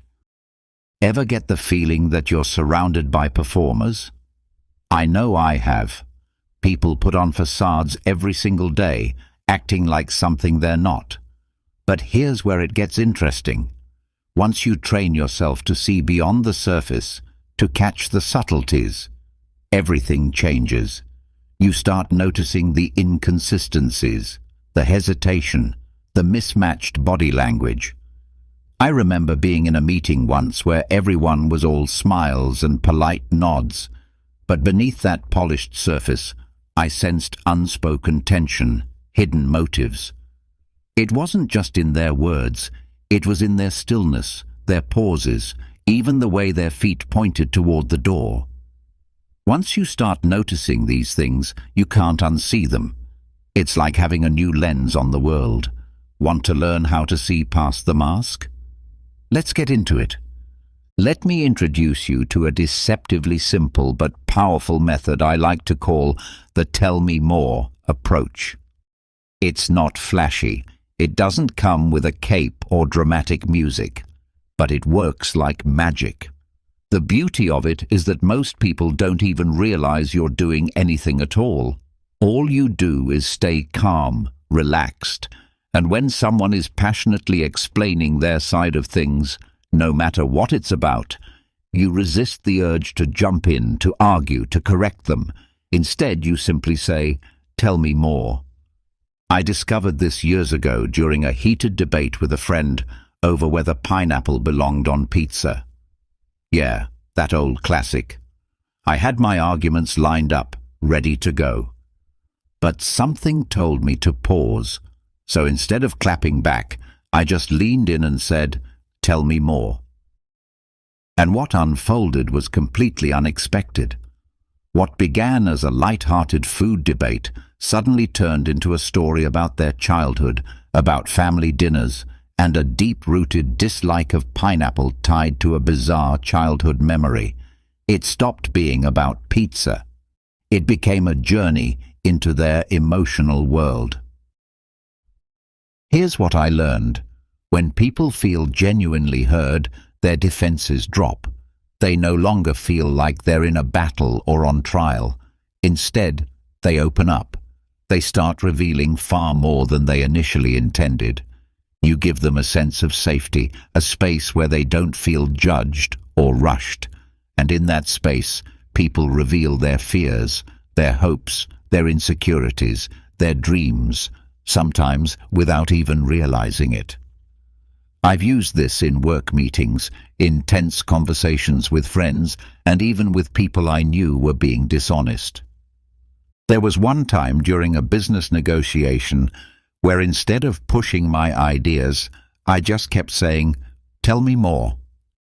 By the end of the conversation, the other side had inadvertently laid all their cards on the table. They shared their concerns, their urgency, even the weaknesses in their plan, all because I listened. I didn't have to force anything. They gave it away. But here's the bigger picture. It's not just a clever tactic. It's about connection. In a world where everyone is rushing to be heard, to be understood, the simple act of listening, truly listening, has become incredibly rare. When you say, "Tell me more," you're showing empathy without attachment. Something Stoic philosophy holds dear. You're not trying to manipulate or win. You're just observing, understanding, being fully present. It's not just about gathering information. It's about seeing people for who they really are. So next time you find yourself in a conversation, whether it's casual, intense, or somewhere in between, try it. Say those 3 words. Let them speak. You'll be surprised by how much they reveal, how deep the connection becomes, and how clear things get without ever needing to press or pry. It's in that quiet understanding that real trust is built. And in the process, you'll find that by seeing others more clearly, you begin to see yourself more clearly too. If you really want to understand someone's true nature, don't just look at how they treat you. Look at how they treat people they consider beneath them. This might sting a little because it uncovers a harsh reality about human behavior. Whether it's how they speak to a waiter, a cashier, or a junior co-worker, how someone interacts with those who hold less power is often the clearest window into their character. I had to learn this the hard way. There was someone I worked with who seemed like a great person. On the surface, they were charming, funny, always respectful in meetings. But one afternoon we went to lunch, and I saw something that changed everything. The moment we sat down, they snapped at the waiter, barking orders, treating him like he was invisible or worse, like he didn't matter. It was jarring. That warmth they showed in professional settings vanished the moment there was nothing to gain. That day I realized this wasn't a rare moment of rudeness. This was who they really were when they thought no one important was paying attention. The truth is, people reveal themselves not when they're under scrutiny, but when they think they're safe from judgment. If someone is kind to you, but cruel to someone they think can't fight back, that's not kindness, that's calculation. It's selective behavior, not real decency. Stoic philosophy encourages us to observe people with clarity, without being swayed by charm or social masks. And this is one of the most reliable indicators of integrity. Kindness should be consistent. True character doesn't shift based on who's watching. When someone has no incentive to be nice and they choose kindness anyway, that's when you know it's genuine. I've started using this as a silent benchmark in my life, whether it's friends, colleagues, or even someone I'm dating. If they treat everyone with respect, regardless of status, that's a green light. But if they dismiss others just because they can, it tells me everything I need to know. And here's the deeper insight. How someone treats others is often a reflection of how they view themselves. People who are secure in who they are don't need to belittle others to feel important. They don't measure their worth by standing above someone else. But those who do, they're usually trying to mask their own insecurities, propping themselves up by putting others down. It's a fragile power built on arrogance and fear, not real strength. So if you want to see past the surface, stop watching how someone treats the people they want to impress. Start watching how they treat those they think they don't need. That's when the mask slips. That's when you see the real person. If you truly want to understand someone's behavior in the present, you have to consider where they've come from. People like to say, the past is behind us. But the truth is, it's not gone. It's living inside us, influencing our choices, our fears, and our reactions. We are shaped by what we've been through, whether we admit it or not. I had a friend who always seemed tense, easily triggered, overly cautious in relationships. For a long time, I assumed it was just their personality. But as we became closer, the pieces started to fall into place. They had grown up in a household where trust was fragile, where love had strings attached, and where they were constantly made to feel they had to prove their worth. They had also been betrayed in adulthood, by friends, by romantic partners, by people they had counted on. Their guardedness wasn't irrational. It was a defense system built from years of pain. That's the thing about people. We all carry invisible blueprints. The way we act, the things that trigger us, the patterns we fall into again and again, they're often echoes of past experiences. It's not about making excuses for poor behavior. It's about understanding the source. Someone who was abandoned may become clingy in relationships. Someone who was constantly criticized might grow up needing validation. Someone who was used may now have trust issues. These behaviors aren't random. They're protective responses born from pain. Stoicism teaches us to observe reality without adding unnecessary judgment. Part of truly seeing someone involves understanding the experiences that have shaped them. This becomes especially clear in romantic relationships. You might meet someone who seems perfectly fine at first, but over time, patterns begin to reveal themselves. Maybe they're overly jealous or have trouble with commitment. In many cases, if you look deeper, you'll find unresolved wounds from their past relationships. Their current behaviors are often fueled by a fear of being hurt again. Recognizing this doesn't mean you should excuse toxic behavior, but it does give you a clearer picture of where they're coming from. The truth is, many people live out cycles that were set in motion by past experiences. They repeat patterns without even knowing it. Take, for instance, a co-worker who constantly craves affirmation. Chances are they're reliving a childhood where they felt like they were never enough. Or a friend who sabotages every relationship they're in. They're likely responding to a deep-seated fear of rejection rooted in past heartbreak. Their actions, habits, and choices often mirror unresolved parts of their earlier life. What's even more powerful is that by understanding someone's past, you not only learn how to better relate to them, but you might also help them recognize and break free from those patterns. If you can gently help them see the behaviors they're repeating, you could help them become more self-aware. That awareness can be the first step toward confronting what they've long avoided. Stoicism values self-examination and continuous improvement, and sometimes understanding where someone comes from allows you to support their growth. It's easy to judge someone based solely on their current actions, but often their past holds the reasons behind those behaviors. When you begin to see actions as responses to personal history, you can respond with empathy while still keeping healthy boundaries to protect yourself from being entangled in their unresolved struggles. In essence, the past is always influencing the present. To truly understand someone, you have to look beyond the current chapter of their life and consider the entire story. Another powerful observation: sudden changes in tone often signal deception or hesitation. One of the most telling signs that someone isn't being completely honest is when their voice shifts unexpectedly.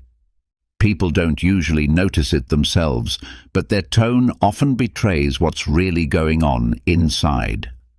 When someone is confident in what they're saying, their tone is steady, their pace is natural, and their words flow without effort.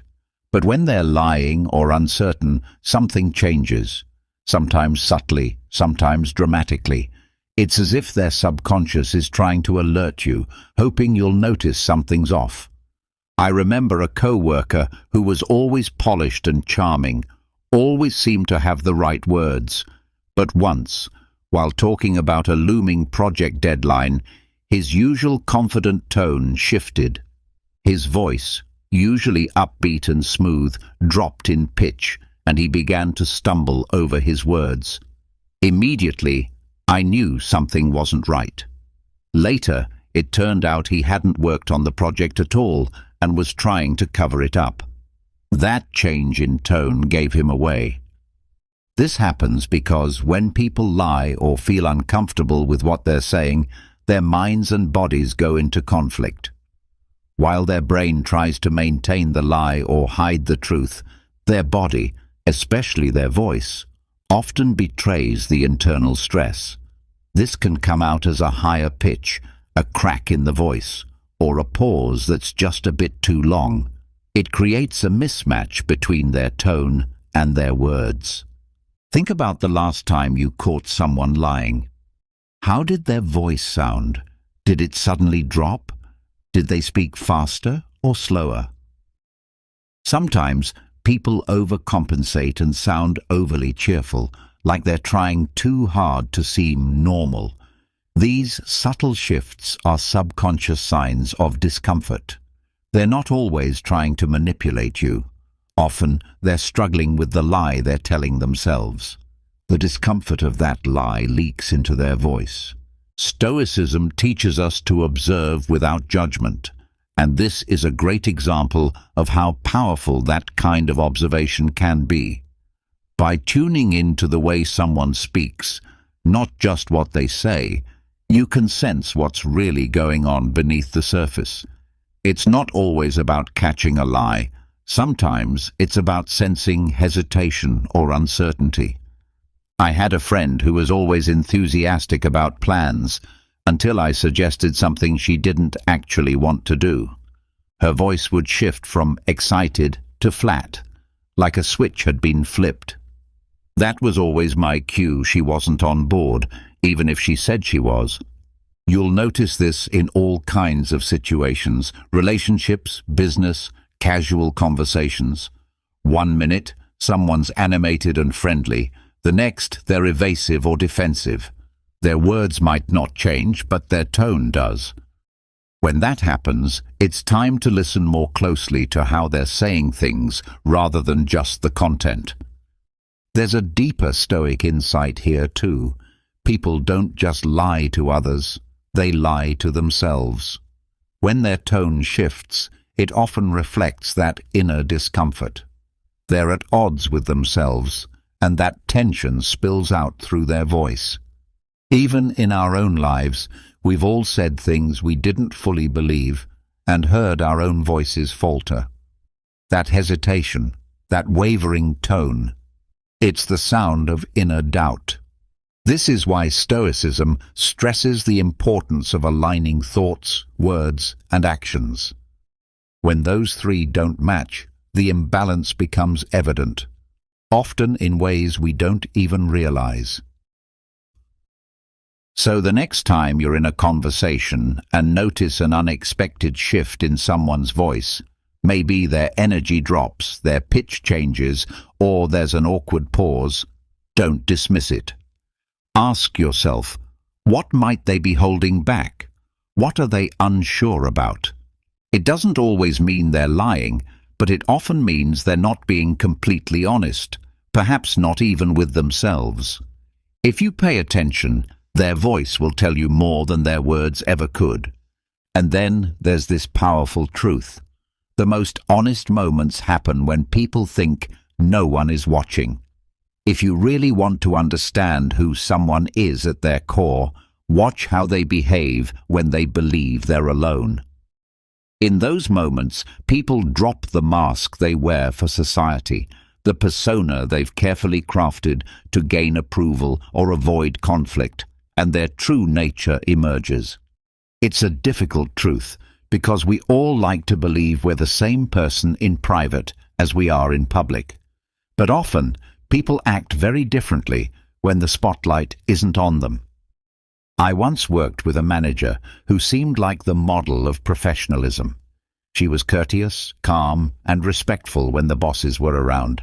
But the moment they left, she turned into someone else entirely, short-tempered, condescending, and dismissive toward the rest of us.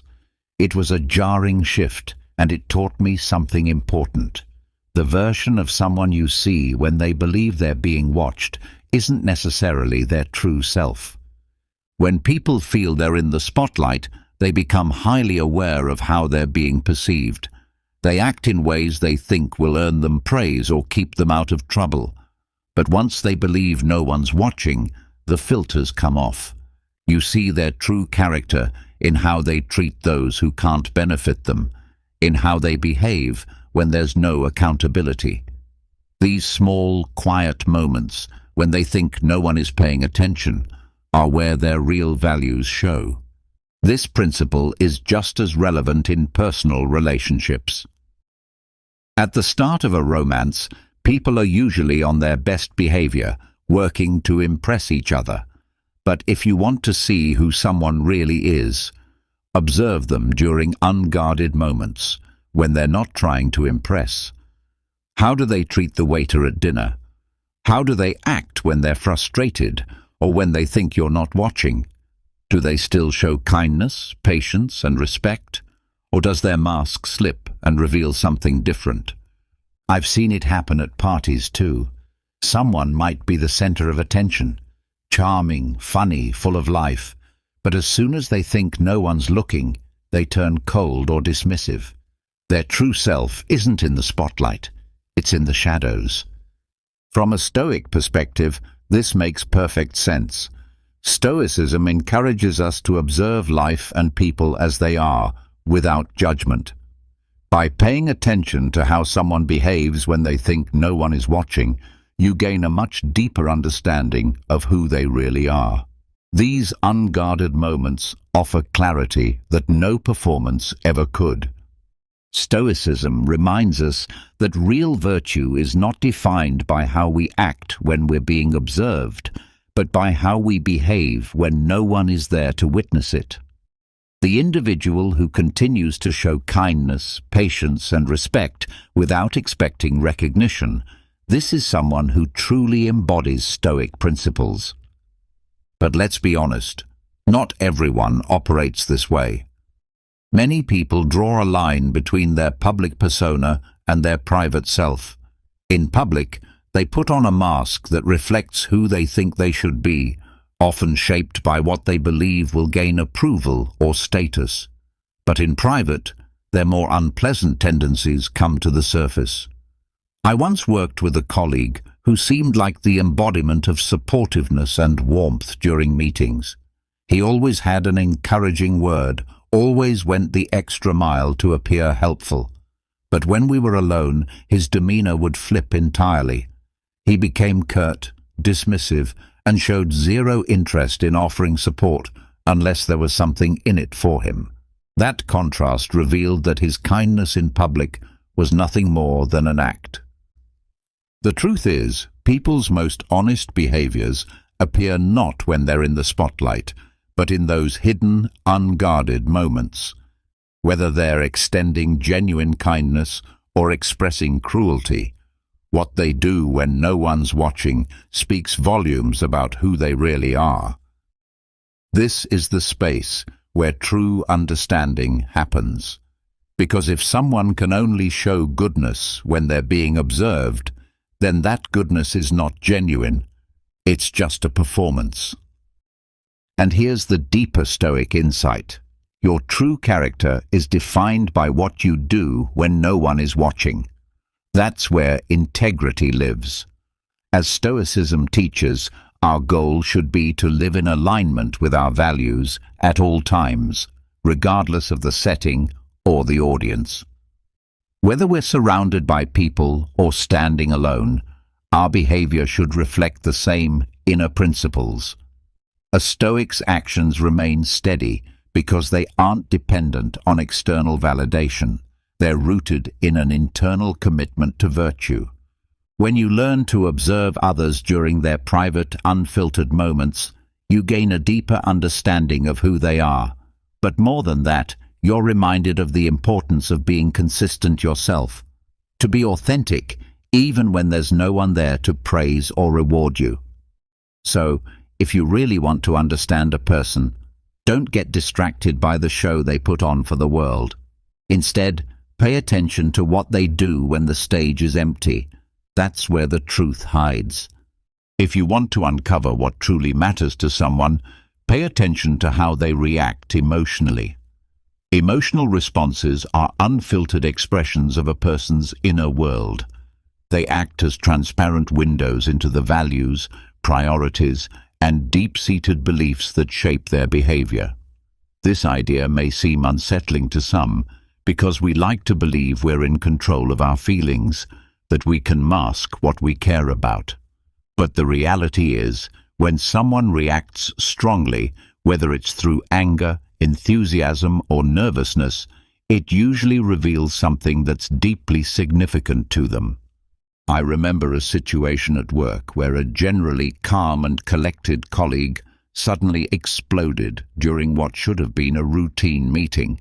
Someone had proposed a small adjustment to one of his projects, and he reacted with uncharacteristic intensity. At first, it seemed out of proportion, but when I looked deeper, I realized his reaction wasn't really about the proposed change. That project represented something deeply personal to him. He had poured his energy and identity into it. So when someone suggested tweaking it, it felt like a personal attack. His emotional outburst wasn't about the project's logistics. It was about the emotional investment he had in it. That's how emotions give away what people won't say out loud. People often don't verbalize what matters most to them, but their emotional reactions will speak for them. The manager who becomes defensive when their judgment is questioned isn't just trying to assert authority. They may be tying their self-worth to being perceived as competent. The friend who gets overly upset over a small critique might be dealing with a deeper insecurity. On the other hand, when someone lights up with joy and excitement after receiving praise, it shows how much they value recognition, even if they pretend not to. Strong emotional responses, positive or negative, reveal the things people hold close. They might try to appear detached or indifferent in everyday situations, but when something touches a core value, their emotional intensity spikes. This isn't limited to anger or defensiveness either. Sometimes it's joy, eagerness, or passion.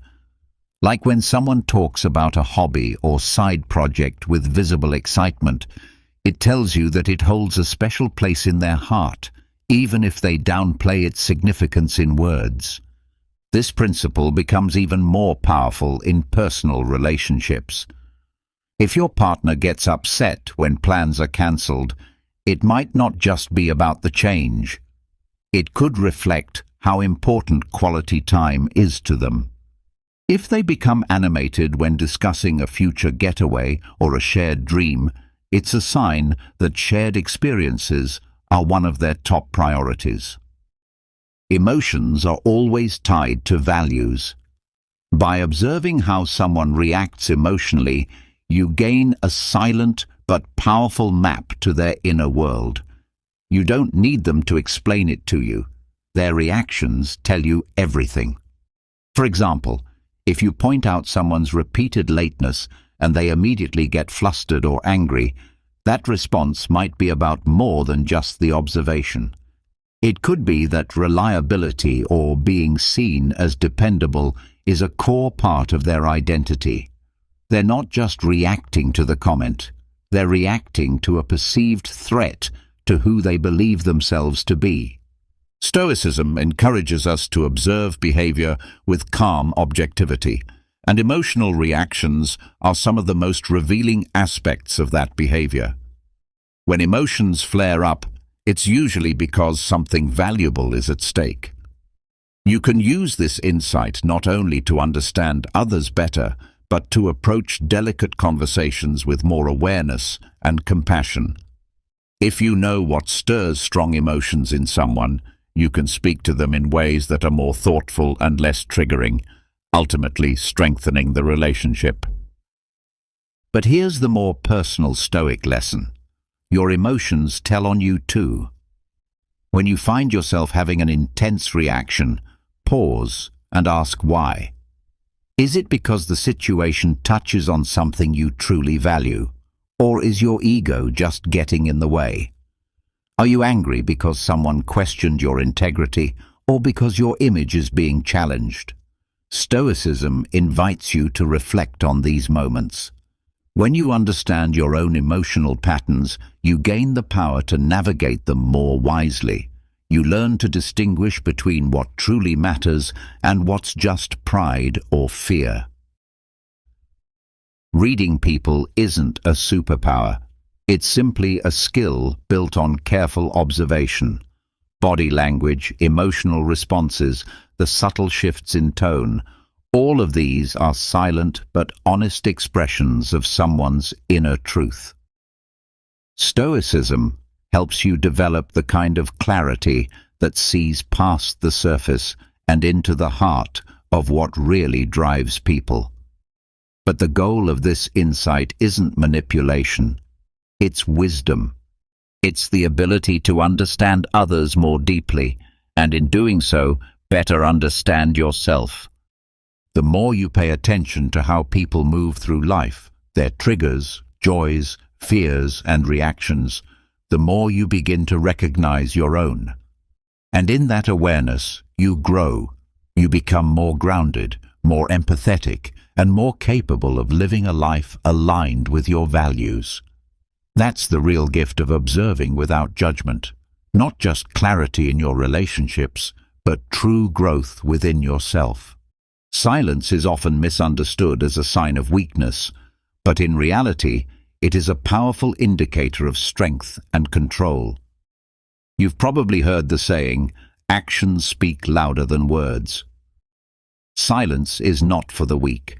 It is for the wise, for those who understand that true power lies not in noise, but in the ability to control it.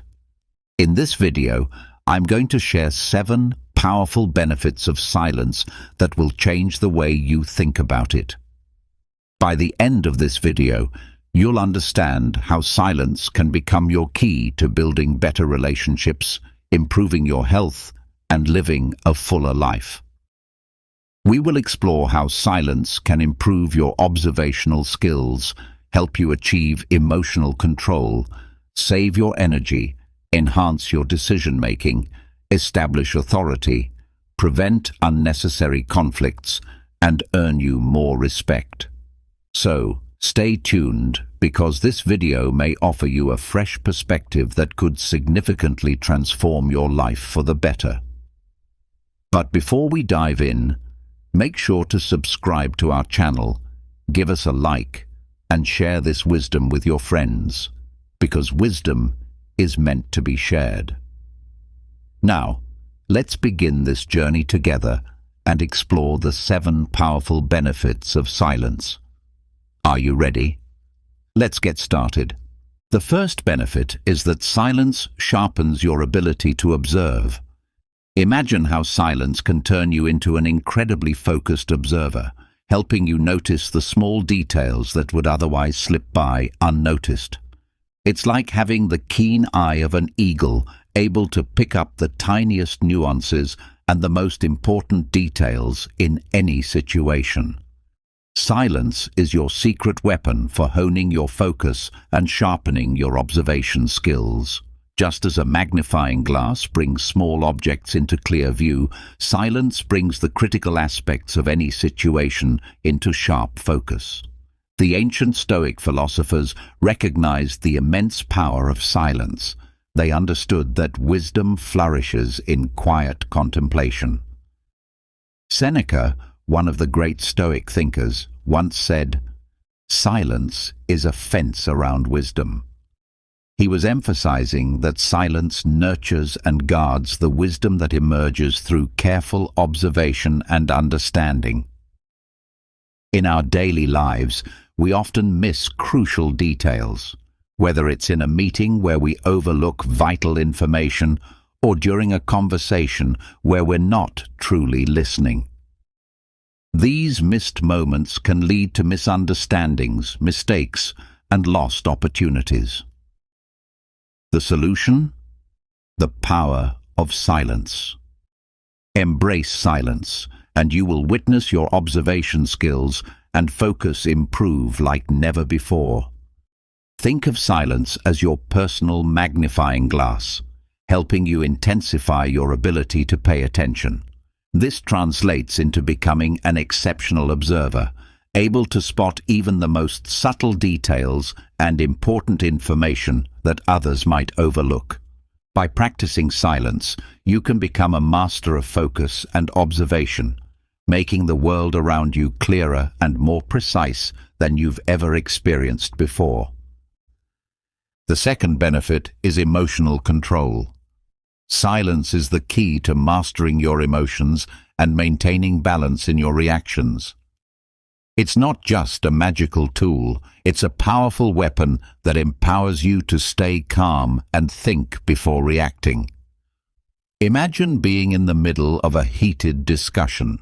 Silence becomes your shield, giving you that crucial moment to pause and reflect before you respond. This pause allows you to regain control over your emotions and ensures that you respond thoughtfully rather than impulsively. Silence acts as a mental pause button during a tense moment, but it goes much further than that. It gives you the time and space to reflect on your feelings. By taking that moment, you can understand why you're feeling a certain way and decide if those emotions are truly justified. This process of self-awareness is an essential step in emotional control. We've all heard the advice to count to 10 before reacting. Well, silence is like that mental countdown. It gives you the chance to regain your composure and make better decisions, avoiding the regret of something said in the heat of the moment. Silence becomes your safety net, helping you avoid unnecessary emotional outbursts and giving you the time to choose your words wisely. Think of silence as a filter that ensures only your best thoughts and words make it through. It's like the reins on a wild horse. Silence helps you steer your emotions in the right direction, acting as your emotional GPS. By embracing silence, you gain control of your emotions and become the captain of your emotional ship, sailing smoothly even in the stormiest of waters. The third benefit is energy conservation. Silence acts as a guardian of your energy, helping you preserve your vital life force and direct it towards what truly matters. In today's fast-paced world, we are constantly bombarded by distractions, conversations, social media, constant noise, and all of this drains our energy. Silence, however, provides a refuge, a way to conserve and protect your energy. When you embrace silence, you stop spreading yourself thin, allowing you to focus on what is most important and recharge your mental and physical resources.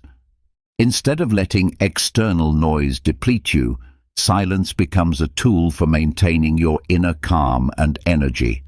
By practicing silence, you gain the ability to save your precious energy for what truly matters, leaving behind the distractions and noise that can overwhelm you.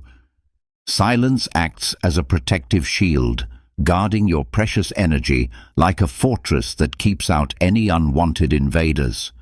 Imagine your energy as a treasure chest, and every word or action you make is like a coin taken from that chest. When you don't embrace silence, It's as though you're giving away your riches carelessly without considering the consequences. Think of it this way. If you had a cell phone with a limited battery, you wouldn't waste it on things that aren't essential. Silence functions in a similar way, putting your life into an economy mode, ensuring that your energy is spent wisely and not squandered. The Stoics, ancient masters of wisdom, deeply understood the importance of conserving energy. They recognized that life is like an ever-flowing river, and energy, like water, needs to be carefully managed. Seneca, one of the most prominent Stoic philosophers, once said, "Life is long if you know how to use it." What he meant was that you must be mindful of how you use your time and energy, as both are finite resources. In today's fast-paced world, it's easy to get caught up in a flurry of activities, running from one thing to the next, trying to put out every fire you encounter. This constant activity often leads to exhaustion and burnout. But silence is your power-saving mode. Just as you would turn off the lights in a room when you leave to save electricity, silence helps you press the pause button and conserve your energy for what truly matters. Consider silence as your personal charging station. It's the place where you can recharge and prepare yourself for the challenges ahead. Silence ensures that you don't run on empty, helping you preserve your vitality and focus on the important battles life throws at you. When you embrace silence, you're practicing energy conservation, ensuring you have the strength to face the significant challenges that await you. This practice will keep you strong and ready for whatever life brings, giving you the endurance to withstand whatever comes your way. Now, let's explore how silence can enhance your decision-making. Picture your decisions as pieces of a complex puzzle, with each choice fitting into the larger picture of your life. Without silence, it's like trying to solve this puzzle with missing pieces, making it harder to navigate through life's challenges. It's as if you were trying to sail a ship through turbulent waters without a map. Likely, you'd end up lost or crashing into rocks. Silence is like having that map, guiding you with clarity through the complexities of life. The Stoics, wise beyond measure, were masters of decision-making. Epictetus, another influential Stoic philosopher, once said, "First, tell yourself what you want to be, and then do what needs to be done." This means that your decisions should align with the person you aim to become. In the chaotic world we live in, we often find ourselves in situations that demand immediate decisions. It's like being trapped in a maze with multiple paths, unsure of which one to take. When you make decisions hastily, without taking a moment to embrace silence, you risk choosing the wrong path, one that may lead you astray. Silence gives you the space to reflect and make deliberate, thoughtful decisions that are aligned with your long-term goals and values. Think of silence as your decision-making laboratory, where you can examine your options carefully and ensure they align with your desired outcomes. Embracing silence as a tool for decision-making allows you to take control of your life's direction, helping you make choices that bring you closer to the life you've envisioned. By valuing your decisions and not rushing through them, you safeguard your future and ensure that you are consistently moving toward your personal vision of success. Finally, silence plays a crucial role in establishing authority.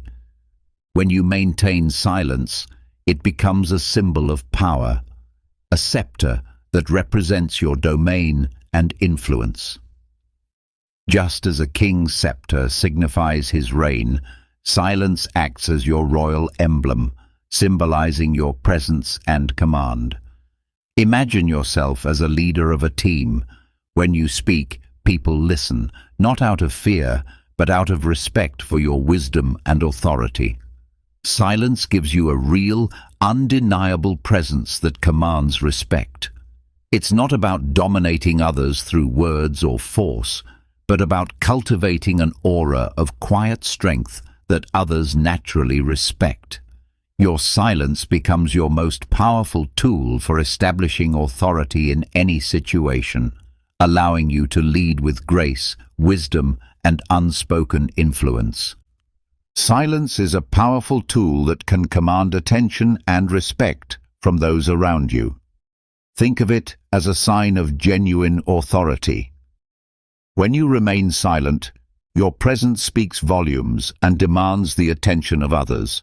This is not about overpowering people with words, but about commanding respect through your silence. It is akin to a king wielding a scepter, a symbol of their reign and authority. In the grand stage of life, silence serves as your emblem of leadership, representing your wisdom and strength. In everyday situations, such as meetings or family discussions, silence ensures that when you do speak, your words have weight. If you're constantly talking, your authority may be diluted. But silence amplifies your presence. It's like turning up the volume on a speaker, allowing your words to have more impact. A well-timed silence, followed by carefully considered speech, leaves a lasting impression. It ensures that when you do speak, people listen, not because they are afraid, but because they respect your wisdom. Silence, far from being a passive gesture, becomes a vital tool for establishing authority. It is not about saying nothing, but about being strategic with your words. It is the art of impactful communication, where you command respect not through volume, but through the thoughtful power of your presence. In this way, silence serves as a shield, protecting you from unnecessary conflict and promoting harmony. It helps you maintain peace and encourages understanding in your interactions. By embracing silence, you are cultivating an environment where peace prevails and meaningful dialogue can flourish. Silence also acts as a safeguard against unnecessary conflicts. Life can often feel like a battlefield, and conflicts are like hidden traps waiting to ensnare us. In moments of tension, silence acts as a shield, protecting you from falling into these traps. It offers a strategic pause, giving you the space to think before reacting, reducing the likelihood of unnecessary confrontation. The Stoics, wise philosophers of ancient times, understood the power of maintaining inner peace. They knew that conflicts often arise from our reactions rather than the events themselves. By choosing silence, you avoid stepping into arguments and instead approach situations with a clear mind, looking for resolution rather than escalation. Silence is not passive. It is your strategic tool for maintaining peace and avoiding conflicts. It allows you to listen, understand, and find common ground with others. It is a bridge between opposing sides, ensuring that conflicts are resolved through conversation rather than confrontation. By embracing silence, you can navigate life's challenges with greater calmness, preventing misunderstandings and promoting unity. This approach leads to more peaceful, constructive interactions and positions you as a diplomat of peace, someone who can foster understanding and harmony in even the most difficult situations. Silence is also crucial in earning respect.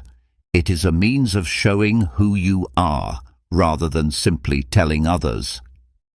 In the great theatre of life, silence serves as your performance, and it is this performance that earns you respect. The old adage, "Actions speak louder than words," holds true, and in this context, silence becomes your action. It is a clear signal that you are a person of substance, someone worth listening to. The Stoics believed that living virtuously and according to one's principles was the key to earning respect. In your daily interactions, respect is the currency that comes from acting consistently with your words. When you do not remain silent, your words can lose their impact, and your actions can become lost in the noise. Silence, however, serves to highlight your actions and words, allowing them to shine more brightly. By speaking less and saying more, you allow your words to captivate and command attention. Silence ensures that your speech does not overwhelm, but rather resonates with clarity and authority. It is your ticket to gaining respect, as it allows you to show, rather than simply tell, who you are and what you stand for. Through silence, you demonstrate that your trustworthiness and wisdom are not just words, but actions that demand respect. By choosing silence, you allow your trust, wisdom, and maturity to become apparent to those around you. In doing so, respect follows naturally.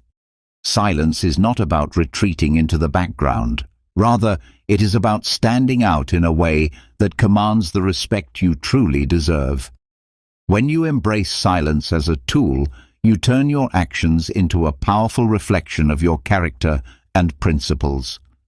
This is your path to becoming someone who garners admiration, not through loud declarations, but through a composed presence and the quiet strength that speaks volumes. As we explore these profound insights into wisdom, the time has come to take responsibility and put these principles into action. Take a moment to reflect on what you've learned and commit to applying it. Declare to yourself, "I am a warrior in my own life." This is not just a statement, it's a promise to yourself to live with purpose, embracing the power of silence and wisdom in your daily interactions. As we conclude this exploration of the 7 remarkable benefits of silence, I hope you found both inspiration and wisdom that you can apply in your own life. Always remember that silence is never a sign of weakness. It is, in fact, a demonstration of power and strength. Now that you understand these principles, it's time to put them into practice and experience their transformative effects. If you found value in this video, please take a moment to like it, share it with friends and family who can benefit from these insights, and subscribe to our channel for more daily wisdom, free from filters and censorship. Thank you for joining us on this journey. Remember, silence is a powerful tool in your quest for a more meaningful and fulfilling life. Until the next video, continue to be the protagonist of your own story. Sail confidently and purposefully across the vast ocean of life, for you are a warrior of your own existence, destined to conquer great heights. Until we meet again. Have you ever felt unappreciated, underestimated, or confused? If so, this message might resonate with you. Let's explore these feelings and discuss how to handle them in a more mindful and empowered way. Often, we find ourselves in situations where our emotions are triggered and we are tempted to react impulsively. Let's look at how we can master the art of managing our responses to such moments. The first principle to master is the art of not reacting. In life, you have the power to control your reactions, but not everyone around you will act in ways that align with your expectations. This is an important realization. You don't have to respond the way others do. When someone makes a sarcastic remark or criticizes you unfairly, it's easy to become reactive. However, by taking a moment to pause before responding, you can regain control. The key here is to not give in to immediate impulses. When emotions run high, such as during a meeting where someone may be rude or unkind, resisting the urge to react can allow your mind to cool down. In this space, you'll have the chance to think clearly and decide on the best way to act according to your values and who you truly are. This is where power lies, not in reacting, but in responding with composure. By mastering the art of non-reaction, you break the cycle of provocation and show that you can maintain control, not only over yourself but also over the situation. This doesn't just improve your relationship with others, but also protects your peace of mind. The art of non-reaction allows you to choose how you engage with the world without losing your inner calm. So, the next time someone attempts to provoke you, remember to pause and breathe. Use that moment to reflect before choosing your response wisely. This practice helps you differentiate between people who drain your energy and those who contribute positively to your life. Mastering the art of non-reaction is one of the greatest powers you can develop, and it offers peace in situations where most people would be quick to react emotionally. The second principle involves using silence as your greatest ally. Silence isn't just about refraining from speaking. It's a strategic pause that gives you the power to assess a situation without getting swept up in the noise. Silence is powerful because it allows you to disengage from unnecessary conflict and gives you the space to reflect on the best course of action. In situations where you feel the urge to react, silence can be the most potent tool in your arsenal. It allows you to create distance from the emotional intensity of the moment and choose how you want to respond. Silence doesn't require acknowledgement or approval from others. It shows strength by letting you remain calm and composed, even in the face of provocation. When you can remain silent in the right moments, you're asserting your power without uttering a single word. The third principle is about knowing your own strengths. Understanding and acknowledging your inner strength can help you stay grounded when faced with emotional challenges. Everyone has moments when they feel overwhelmed or tired, but it's important to remember that your ability to stay independent and true to yourself is a strength.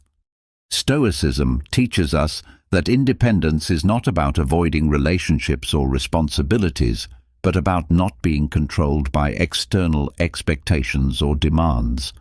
By recognizing your own value and strength, you can navigate the pressures of life without losing sight of who you are and what you believe in. Your strength comes from within, and when you trust in your values, you become less swayed by external opinions or emotional turbulence.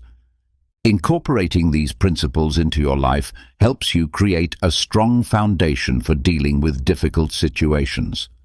By mastering the art of non-reaction, using silence to your advantage, and knowing your own strengths, you can approach life's challenges with a sense of inner peace and clarity. These practices not only protect your emotional well-being, but also help you build resilience, allowing you to stay grounded and focused in the face of adversity. When you embrace this idea, you begin to see just how liberating it truly is. We often find ourselves distrusting others, feeling alone, and giving too much of ourselves away. But when you reclaim your strength, you take full control over your life and your choices. This sense of control is reflected in everything you do, and it inspires admiration from others. Independence speaks to your dedication and your resilience, showing that you are emotionally and financially free. This freedom means you are not defined by others or by their judgments. You set your own boundaries without needing validation or approval from anyone.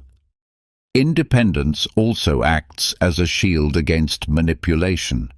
When you're independent, you are not easily swayed or belittled by others. You stand firm, knowing your worth, and not letting anyone make you feel inferior. It is empowering to realize that you have the strength to stand your ground, regardless of external pressures. Your confidence in your independence will make it clear to others that you are not someone who can easily be shaken or manipulated. The next important attitude to adopt is prioritizing what truly matters in life. It's easy to become distracted by things that don't really serve your well-being. However, when you focus on the things that are genuinely important, your life takes on a new meaning. You begin to live with purpose, concentrating on the goals that will bring you fulfillment. It's like an archer adjusting their aim to hit the target accurately. Everything becomes clearer when you focus on what is meaningful. By doing this, you send a clear message to the world. You know what you want, and you will not let anything divert your attention from your path. This is an elegant way to live, knowing what is valuable and leaving behind what isn't. As you prioritize the right things, you also begin to understand what is truly essential, and the distractions start to fade away. Another powerful principle is understanding that time is a source of wisdom. Time, if used wisely, has the power to change us and guide us toward personal growth. Stoicism teaches us to see every moment as an opportunity to develop and refine ourselves. Just like a tree grows at its own pace, without rushing or being concerned with external storms, we too should move through life unhurriedly, confident that with time we will grow stronger and more resilient. We don't need instant gratification, as the real rewards come with patience. While others may seek quick fixes, we understand that true wisdom comes from waiting, observing, and learning. The passage of time will reveal who we truly are and give us the clarity we need. By trusting in this process, we free ourselves from the anxieties of seeking immediate satisfaction and learn to embrace the unfolding of life at its natural pace. The last principle revolves around setting clear boundaries. Just like driving on a busy highway, it's essential to establish limits in our lives. Boundaries are there to ensure that we stay safe, focused, and on track. When you set clear boundaries, you are creating a space where you can move through life with purpose, not allowing others to dictate your direction.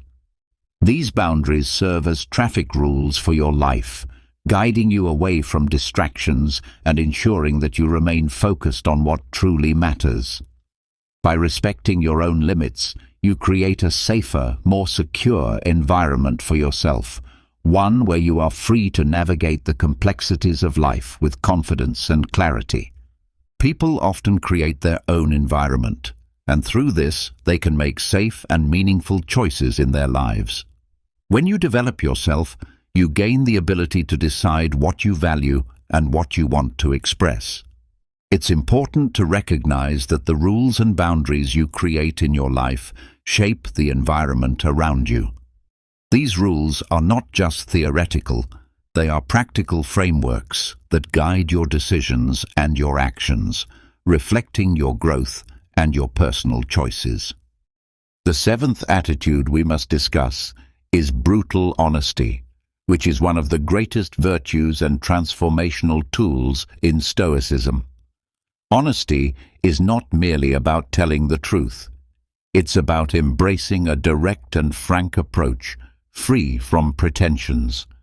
This kind of transparency can be a very powerful tool for disarming critics and those who may not appreciate your actions or your intentions. By being brutally honest, you show the world that you are not afraid of the truth, even when it may be uncomfortable. You don't attempt to justify or downplay mistakes. Instead, you accept them fully. A Stoic understands that facing the truth requires bravery, and by doing so, you earn respect. You openly admit your flaws, take responsibility for your actions, and work to improve yourself. This willingness to accept and speak the truth is a hallmark of integrity. Brutal honesty also applies to recognizing the strengths and virtues of others. It's important to be honest and straightforward when praising others. Acknowledging and appreciating their strengths not only strengthens relationships, but also creates an atmosphere of respect and mutual growth. The eighth attitude is transformative gratitude. Embracing gratitude with sincerity can significantly change the way you approach life. Instead of repressing or ignoring the good things in your life, you learn to express true gratitude for them. This gratitude becomes a fortress that fortifies your future and provides peace in your present. It is through genuine thankfulness that you cultivate a sense of wisdom, making each day more meaningful. By practicing transformative gratitude, you become more grounded and appreciative of the small and big things that contribute to your well-being, and you foster a deep sense of peace within yourself. Have you ever felt like you were trapped in invisible chains, carrying the weight of the world on your shoulders, all because of emotional attachment? Imagine the sense of liberation that comes with breaking free from those chains, walking through life with lightness and clarity, focused only on what truly matters. In today's video, we'll discover how to turn attachment into strength and freedom, guided by the enduring wisdom of ancient Stoic philosophers. Prepare yourself for a transformative journey, one that changes how you perceive the world and your emotions. Together, we'll delve into the teachings of Marcus Aurelius and Seneca, learning the delicate art of letting go with balance, presence, and serenity. If you're ready to take that first courageous step toward a more centered and fulfilling life, you're in the right place. So let's begin. Let's begin with detachment in action.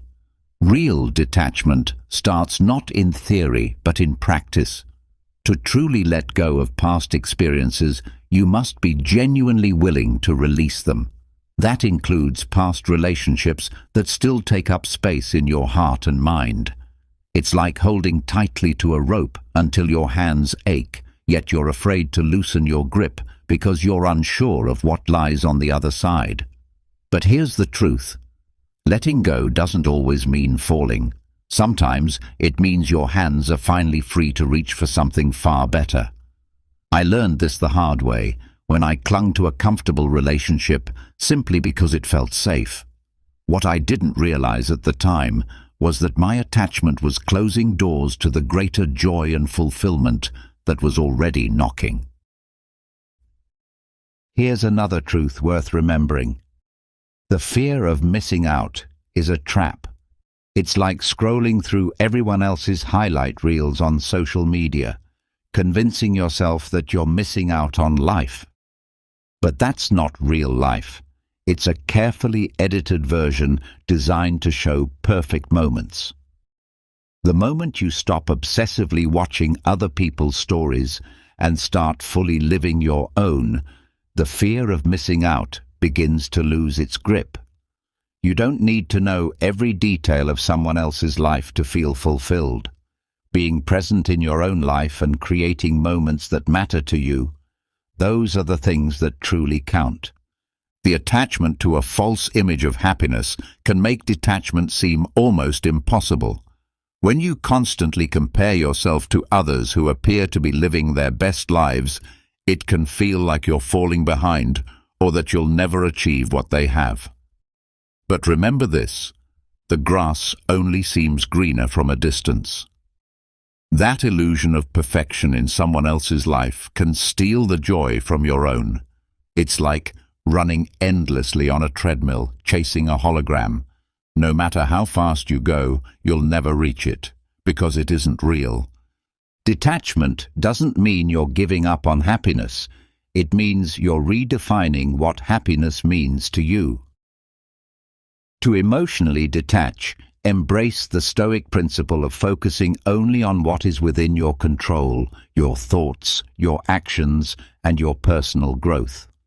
It's a powerful realization that no one's opinion, no past relationship, and no perfectly filtered image on social media has the authority to define your worth or your happiness. That awareness becomes your armor. It allows you to move forward without unnecessary emotional baggage, ready to experience life in its raw and unpredictable beauty, and open to the genuine and meaningful connections waiting ahead. So remember, letting go is not an ending. It's a bold and liberating step toward the life you truly deserve. Now let's explore the power of detachment. Why is detachment so vital to our inner peace and strength? When we become overly attached to people or situations, we unintentionally surrender control of our emotions to them. It's like handing someone else the remote control to your feelings, allowing them to flip through the emotional channels of your life at will. This kind of power over us can influence our happiness, sadness, and even lead us to make choices we would never consider in a more calm and balanced state of mind. Letting go doesn't mean you stop caring. It means giving the appropriate weight to things that lie beyond your control. Think of your emotions as a ship anchored in harbor. If you're bound by too many anchors, you'll never sail freely across the ocean of life.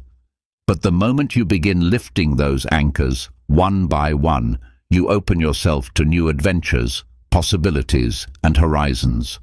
Stoicism teaches us to release those unnecessary anchors and navigate life with confidence and inner peace.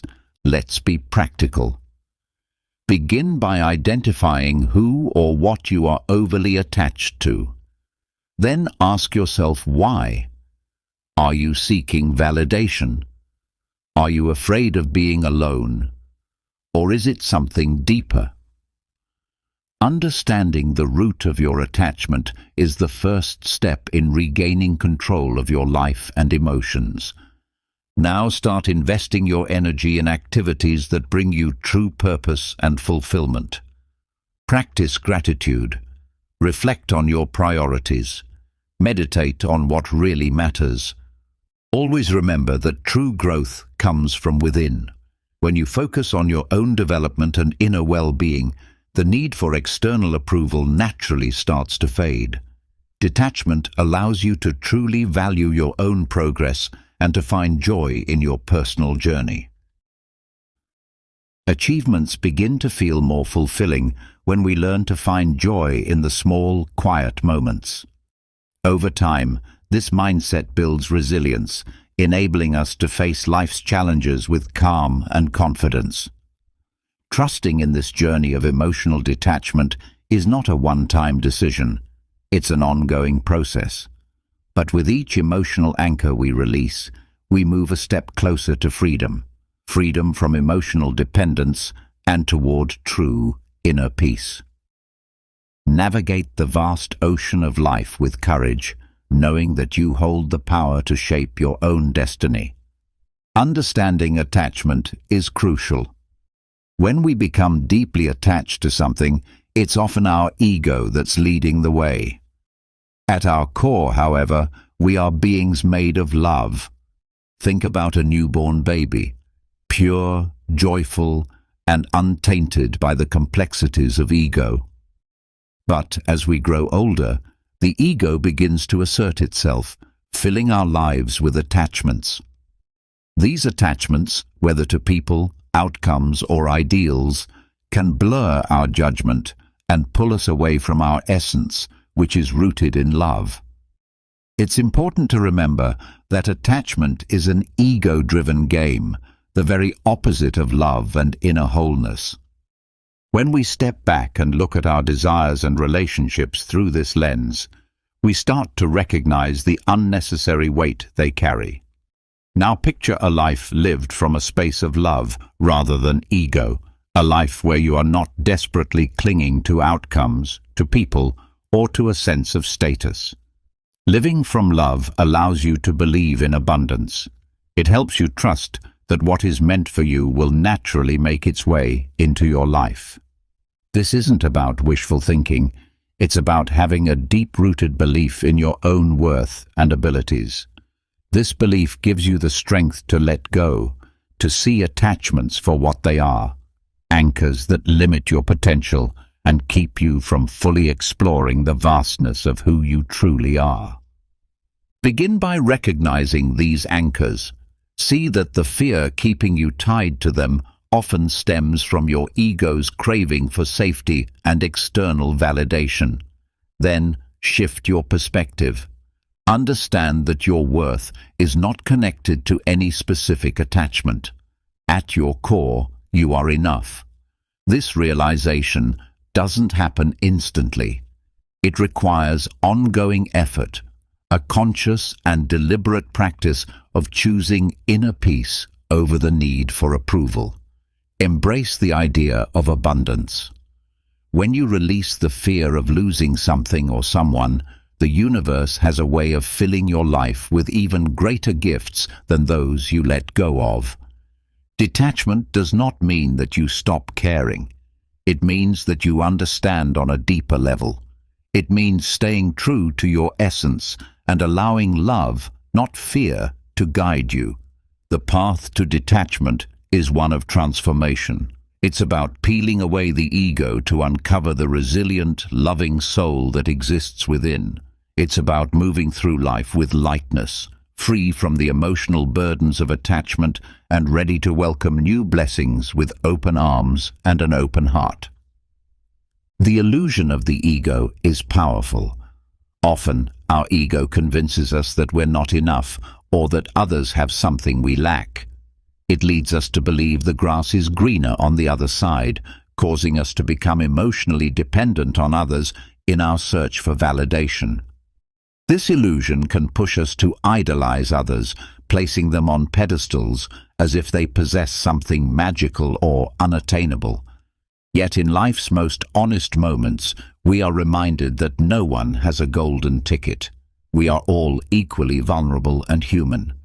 It's essential to confront this illusion and see it for what it really is, a mirage. Don't allow it to warp your view of yourself or those around you. Let's reflect on self-confidence and inner healing for a moment. Reminding yourself that you are amazing, special, and unique is not arrogance. It's a healthy practice that nurtures self-worth and builds emotional strength. But this mindset should never lead you to see others as lesser or separate from yourself. It's not about comparison. It's about acknowledging that while our paths may differ, none is superior to the other. We are all threads woven into the same great tapestry of life, each one meaningful in its own way. When it comes to attachment, especially in relationships, it's easy to fall into the mindset of scarcity, the fear of losing someone who feels irreplaceable. This fear is directly fueled by the ego, which feeds us narratives of lack and limitation. In truth, emotional detachment does not mean becoming cold or unfeeling. It means embracing the abundance of life and recognizing your own boundless capacity to love. It's about understanding that even if someone holds a special place in your heart, your sense of wholeness is not dependent on their presence. This realization brings freedom. It allows you to love more deeply, without fear, without clinging, and without desperation. It's a shift from attachment to appreciation. In harmony with Stoic philosophy, it is helpful to view everyone, including yourself, through a lens of equality. We all play roles in each other's lives, but no role is indispensable.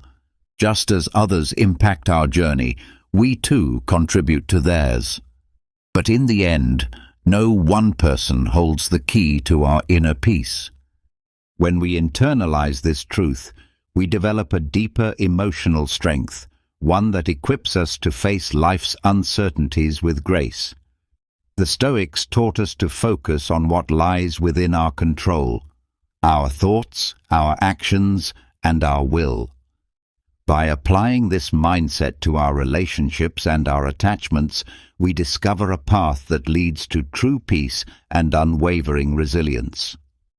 Let go of the illusions your ego creates and allow yourself to live from a place of clarity, love, and self-empowerment. This path connects deeply to the fifth way to happiness, a journey inward, asking a powerful question: where does true happiness come from? This question, when genuinely explored, can guide us away from unnecessary attachments and lead us into a space of emotional freedom. Understanding this idea is especially vital when we are faced with the difficulty of letting go of someone we once held dear. Letting go is not a moment, but a process, one that requires us to ground ourselves in the timeless wisdom of Stoicism. Stoicism doesn't teach us to sever ties out of bitterness or indifference. Instead, it calls us to realize that the most meaningful companionship we'll ever have is the one we cultivate with ourselves. Our true worth is not given to us by others. It is formed within through character and wisdom. The way we treat others reflects that inner foundation. It's easy to fall into the belief that our happiness is tethered to the presence of another person in our lives. We think our value rises with their approval and diminishes with their neglect. But this way of thinking binds us, shrinking our vast potential down to someone else's choices. It's like a bird forgetting its wings, believing it needs permission to fly. Now, imagine realizing that the sky has always been open. You were always meant to spread your wings on your own terms. This kind of self-sufficiency is deeply freeing. It teaches us that our worth doesn't rise or fall with the presence, absence, or opinions of others. Emotional detachment, then, isn't about pushing people away. It's about moving closer to ourselves. It's about redirecting our energy to personal growth, to becoming the fullest version of who we're meant to be. In doing so, we lift the weight of dependency. Think of it like growing a garden. You don't beg one flower to bloom, you nourish the soil, water the plants, and trust the natural process. By nurturing ourselves, we cultivate a garden that thrives, regardless of who enters or admires it. That inner cultivation becomes a resilient, independent, and deeply rewarding source of happiness. So, how do we walk this emotional path of detachment? It begins with the realization that you are whole, with or without someone's validation. Your journey is about exploring the vast landscape of your own inner sky. Learn to fall in love with the freedom that comes from flying solo. When you embrace the wisdom of Stoicism, you learn to focus only on what lies within your control, your thoughts, your actions, your growth. This doesn't mean closing off your heart or rejecting love and connection. It means emotionally grounding yourself in the stability of your own being. Remember, your self-worth isn't some incomplete puzzle waiting for someone else's piece. It's a masterpiece, already whole, yet open to receiving more beauty from the world around it. Let this be your empowering reminder. You've come this far, and that alone proves your courage and determination. The path of detachment is one of transformation, and with every step you reveal the depth of your inner strength. Each act of letting go is not a loss, it is a gain, a testimony to your ability to grow, to rise, and to evolve into your highest self. Never forget, you are the anchor of your own life. No one else holds the reins to your emotions or your destiny. By releasing attachments that no longer serve you, you open the door to fresh possibilities, new adventures, and an inner peace that few ever experience. You are worthy of a life filled with joy, purpose, and meaningful connection. When you apply these Stoic principles and embrace detachment, you are not just transforming your own experience, you are becoming a beacon for others. Your journey inspires those around you to walk their own path of growth. Never underestimate the influence you carry. You are wise, you are resilient, you are filled with limitless potential. Continue forward with confidence, knowing that true happiness and freedom are always within reach. If this message resonated with you, please support this journey. Like the video, subscribe to the channel for more inspiring content, and share this with those who may benefit from these powerful insights. We'd love to hear from you. Share your reflections and personal takeaways on emotional detachment in the comments below. Show your commitment to this path of growth by commenting with the phrase, "I'm ready to navigate freely." Your voice matters. Your journey matters. Let's keep creating content that empowers, heals, and uplifts. And always remember, real transformation begins within. Together, let's continue growing, step by step. Everything you desire is already waiting within you. You carry an unshakable spirit and a force that cannot be broken. Never stop believing in your power.